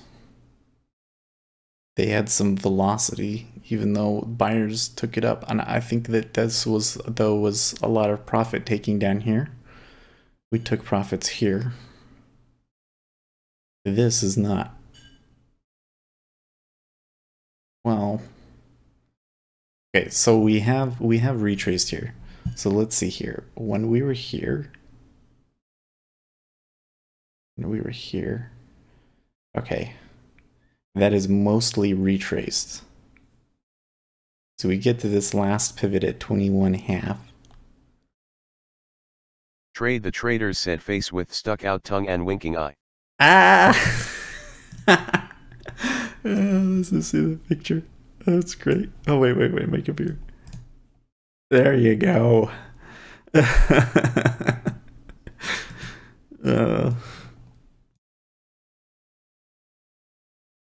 Feed the bird.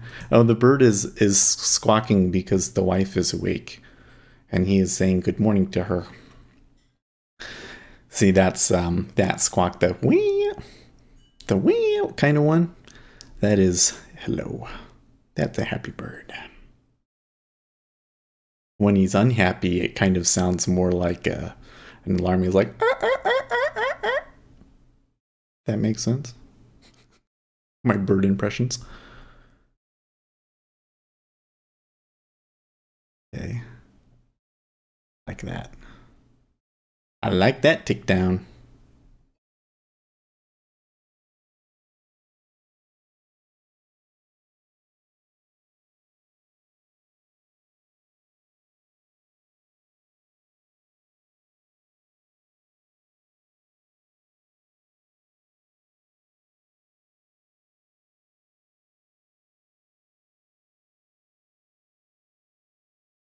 Okay. Boom.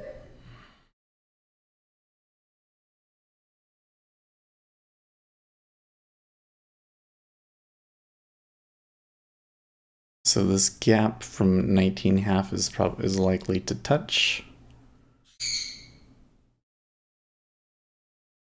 Come on. Oh, not that time.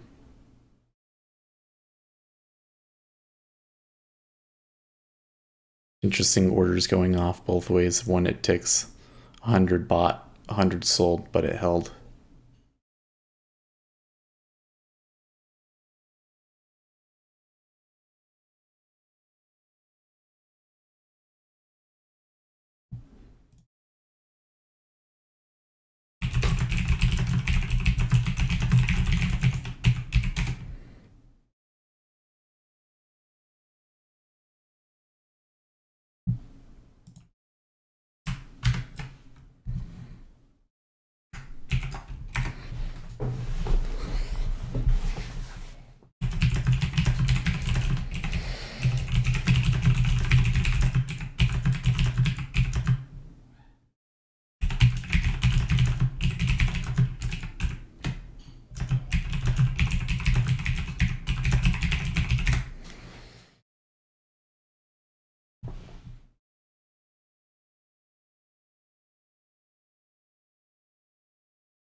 Don't like that. Okay, that's a little better.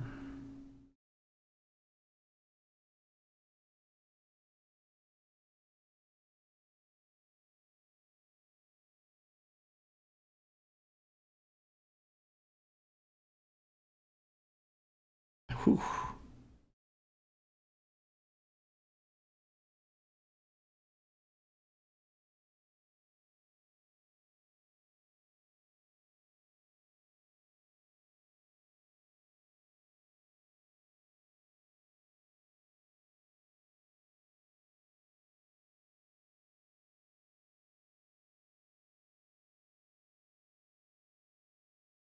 So when did this really start going?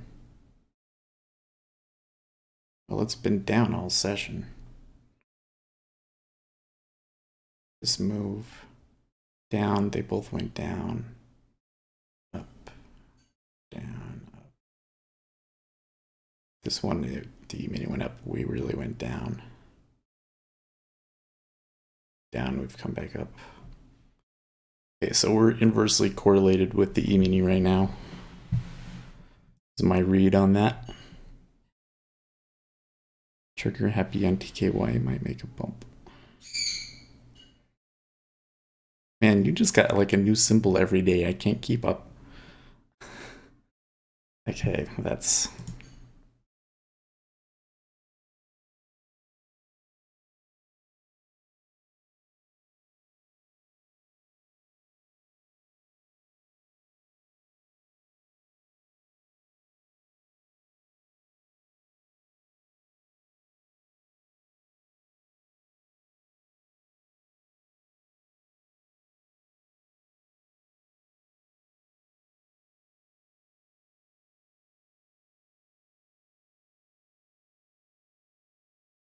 Okay.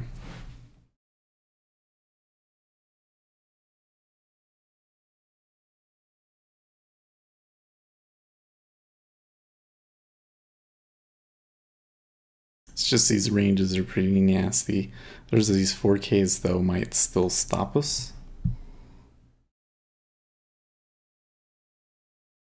If 21.5 was the last pivot.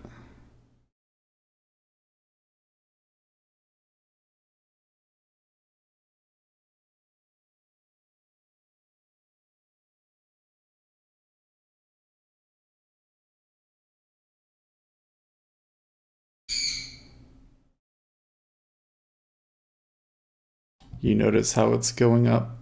People want fills.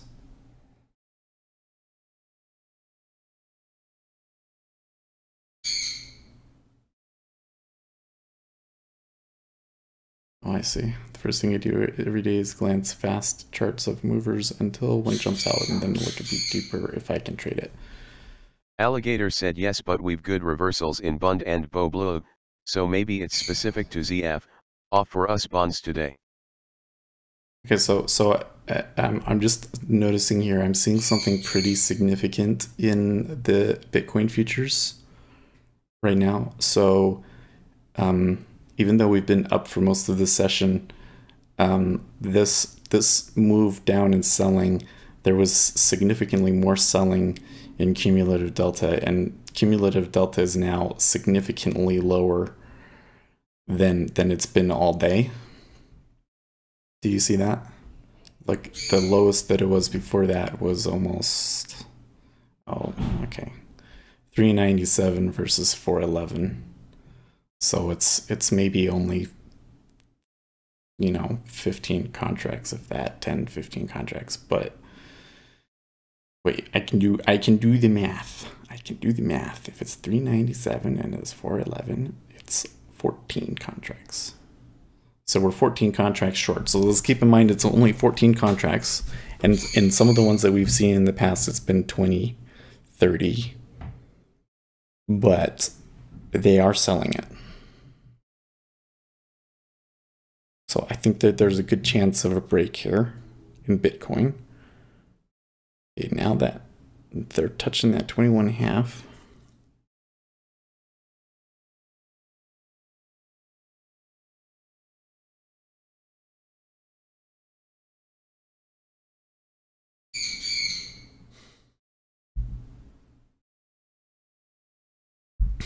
Now in Treasuries, I'm seeing some things below us. So notice here was a big order, and he didn't get filled, and he moved it up, and he still didn't get filled when we bounced off of it. In ZF, there's a one way down here at 114.10. Is that 5 or is that 10? Yeah, 114.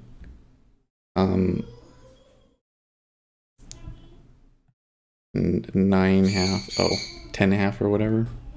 Anyways, down here, yeah, 114.09 3/4 is a pretty big target on it.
I can play this one.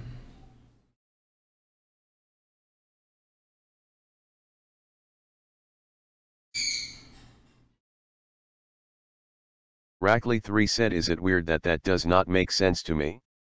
Trade the traders said pit session.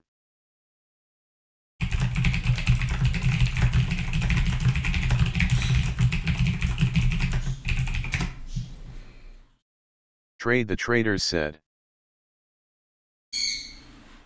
Neutral, there is range extension in both directions. One range extension generally cancels out the other. Longer term trader has no net influence on the session. Therefore, the short term trader is basically in control. I don't know if I would say that right now. Rackley3 said correct. I have not.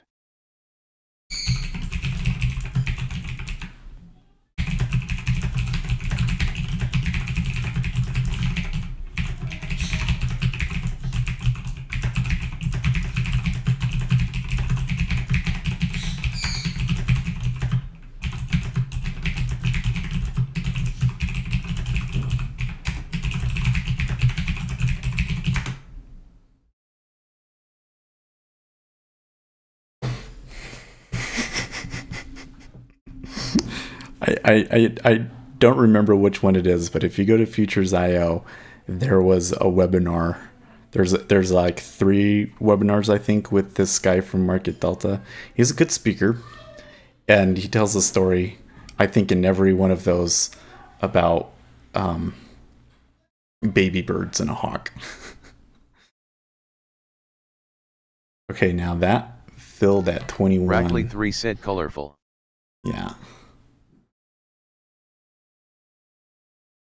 Basically, he's saying that there's all of these people that are hoping to get filled, and then they never get filled. Then what do? They dump. Heath said trade the traders. What source did you get that graphic from? Where is the rest of the numbers? Smiling face with open mouth.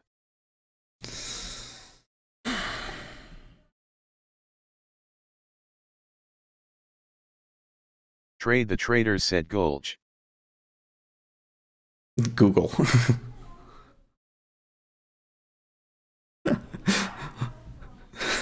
That's funny the way it said that.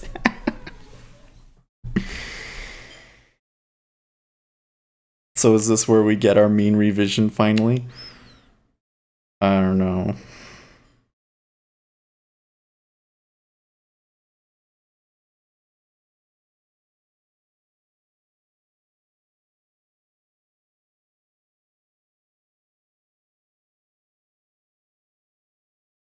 I was feeling really good about another test lower until that 4K traded at 21.5. Heath said okay, great, that really narrows it down.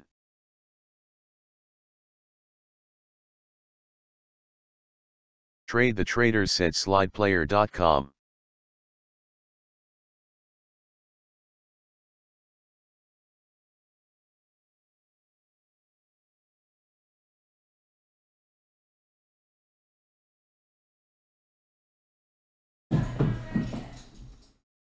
So trade the traders. Let me see. There we go. Thanks. Let me see if I'm understanding you correctly. You're saying that because these moves are almost completely retracing, that these are all just short-term traders in control right now.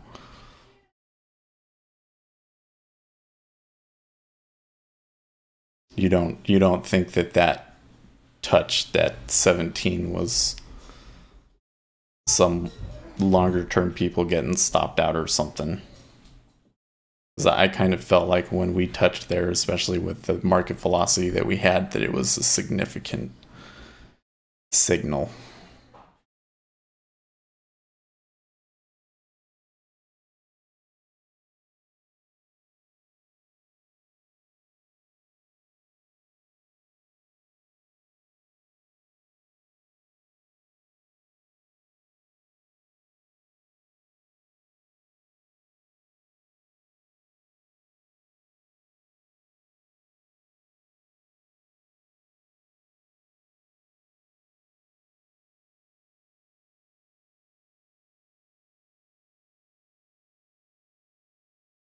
I'm super worried of this because when I had the ZN, remember, okay, so here's where we started.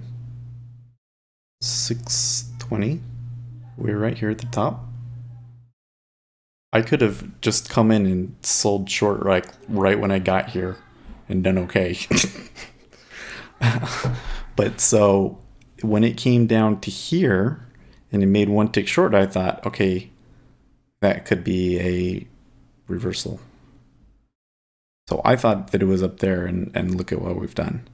We went way, way down. And now it's retraced back up. I wonder, okay, so where was it again? It was here and here. So 24.5. 24.5 is the level that they really didn't. Okay, I have it marked already anyways. Now 21.5. No, where did I take that other trade from? This one. 20.5. 20.5 was the break. I'm gonna put V to say that was kind of where velocity broke. Okay. Okay, so the fact that we had such a strong move down, and we came up, came short of it, tested, didn't test, came back up through. So this could be a reversal.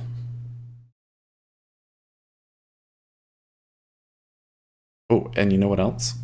See that right there?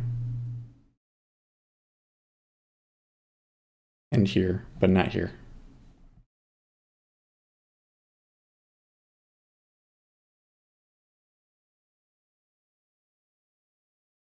Okay, so I'm gonna say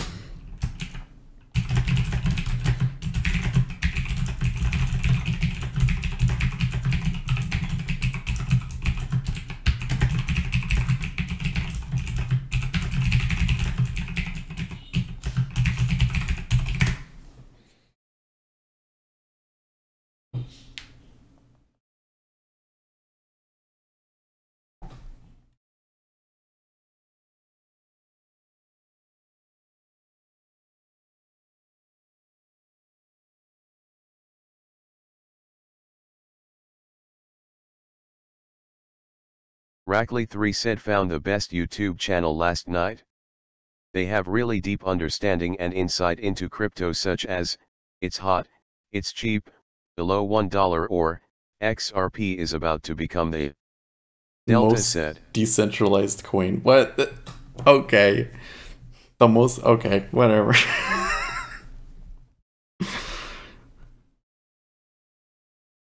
So you're being facetious there, right?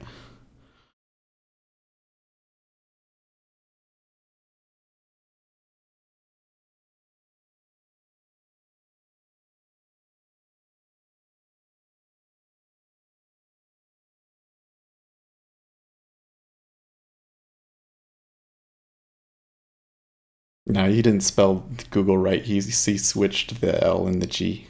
Rackley3 said yes, but the channel is real though, JR Garage.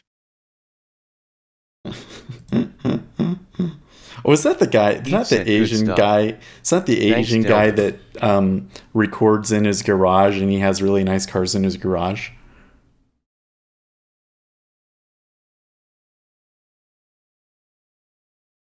I saw a crypto channel somebody had posted on Reddit with a guy like that, and it was in a garage. And I was like, I watched like 30 seconds of it, and I'm like, you are all acting like you know what you're talking about. Rackley3 said no, it's two 17-year-old brothers. Oh, okay, so it's different. Well, this one guy, he was somebody different. He was an Asian guy. He was like, and he was all talking like, who's that entrepreneur guy that I think he had ads on YouTube for a long time, and he's like, look, I have this Lamborghini and these things, and you can have them too, and I'll give you the secret to life. He kind of had that kind of attitude, and he was like, like I've done really well, and I'm going to help you do it too, and like I'm really smart and stuff. And I'm sitting there and I'm looking at it and I'm like, now I think that you just made a really, really risky decision and happened to get lucky. This is something that drives me nuts in the Bitcoin community. There are a lot of people that are highly respected and made a lot of money, like that autistic kid that dropped out of high school. He put like $1,000 down and now he's a millionaire. Okay, he's not smart. He put $1,000 into what was at the time the most speculative thing you probably could have ever done, and he did it one time. Okay, one time. You know what that is? Lucky. Okay, you do it 100 times, and you win more than 50% of the time. That's skill. Okay, but you do it once, you're just lucky. And they give way too much credence to people that, frankly, just got lucky. Am I wrong?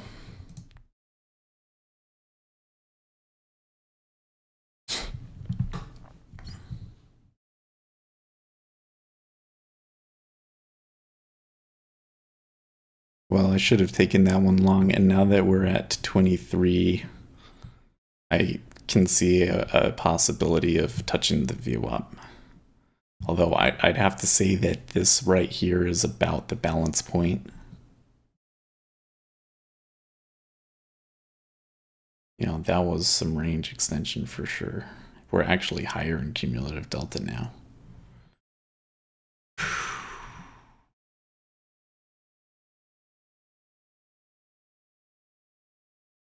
So, I mean, there was the long that I wanted all session, but the one that I wanted was at 45, wasn't it?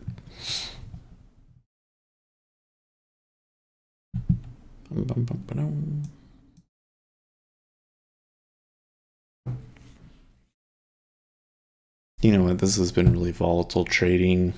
I haven't done too well. I mean, I got one really good winner out of what? 5 trades. Granted, that one was really small, but and I do need to drive into work today, so I think I might just stop there. So it could have been worse. Obviously, if I hadn't have taken these ones or I had gone short, then it would have been a different story. So that's what I get for breaking my VWAP rule. Yeah, someday it's going to pay off for me, but today was not the day. And I need to figure out when it's okay to do it.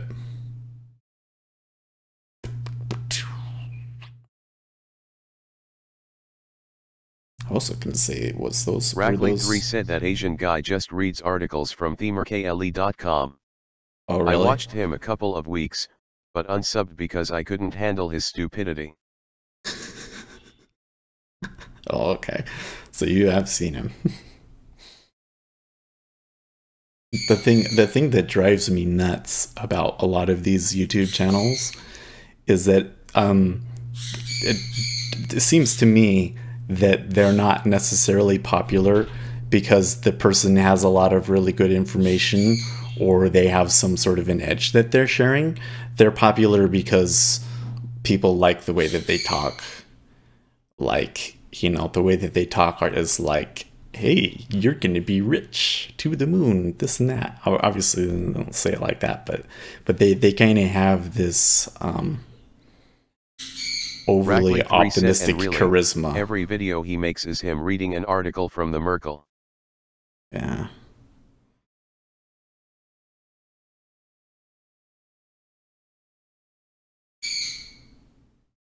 Anyways, so on these, see, these were only MFE of 1. I should have cut those off much earlier than I did. And I've been doing that a lot lately, and I don't know why. I think down here I kind of figured it out that I needed to stop doing that, and that was probably a good... which one was that? That was at 20... well, we did go much lower.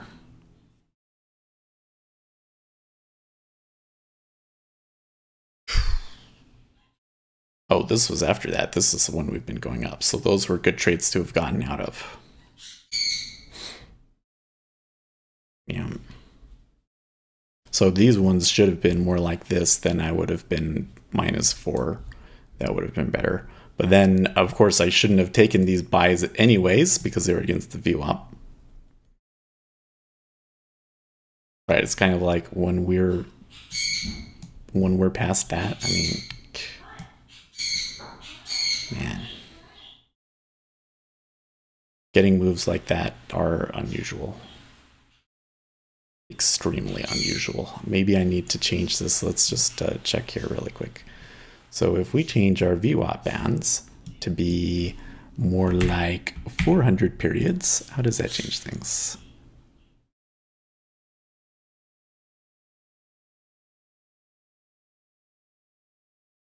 This is a little bit better. And what about 1,000 periods?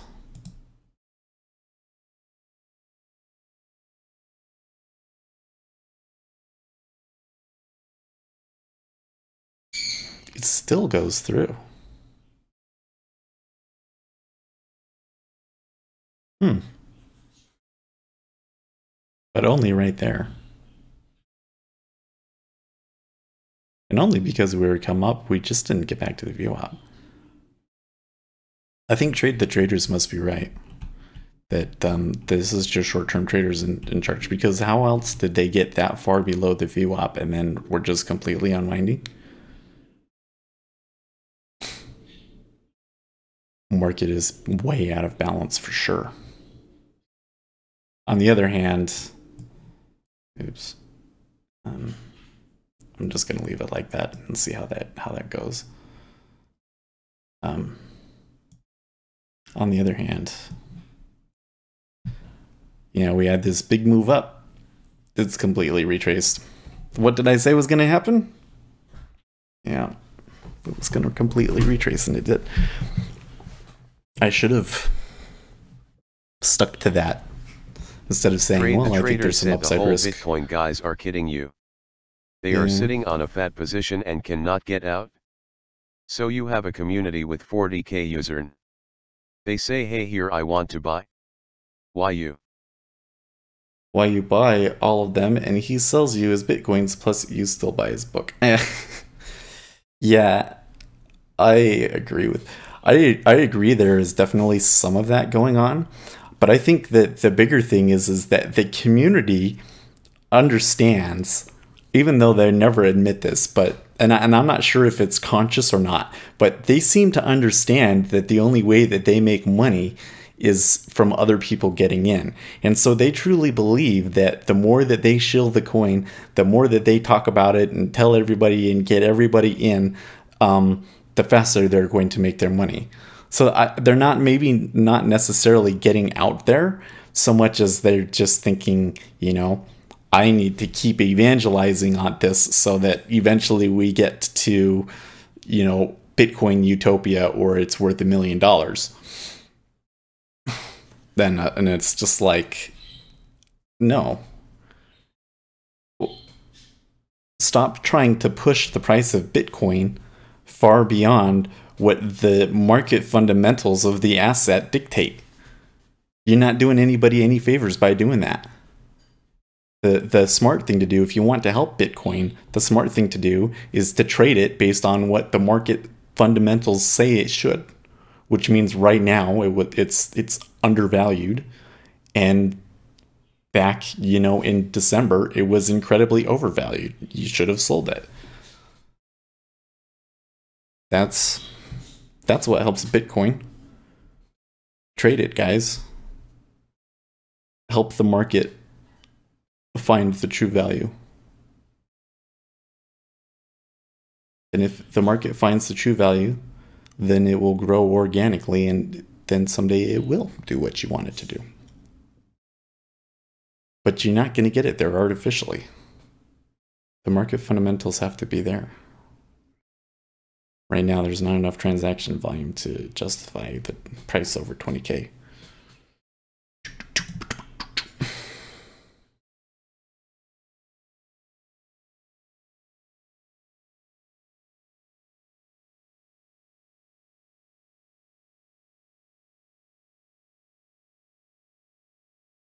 Okay, well, I mean, this is the trade that I was waiting for all day. And I've just sat and watched it because I learned my lesson against trading against the VWAP, and now it's doing it and I don't want to.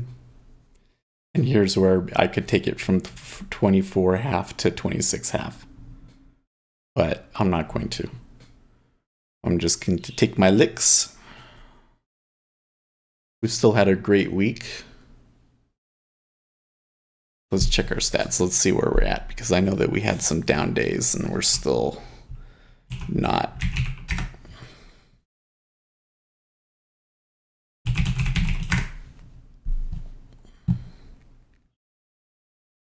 We're probably still looking a little shaky here.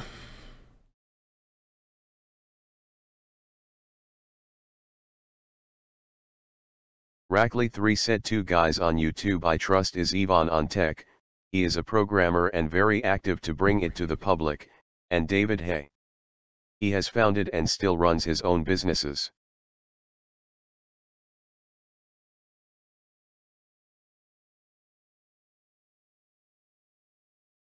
Okay. So we did have, that was a pretty bad tumble, and today was not the huge disaster or anything. So if we just range around in this spot for the rest of the month, I would be happy with it. I would still be above my goal. Preferably, I would like to be profitable on the month, but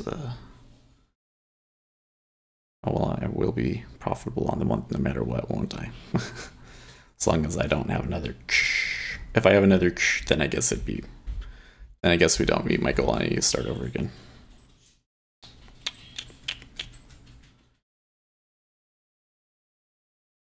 Okay, well, I will see you guys tomorrow.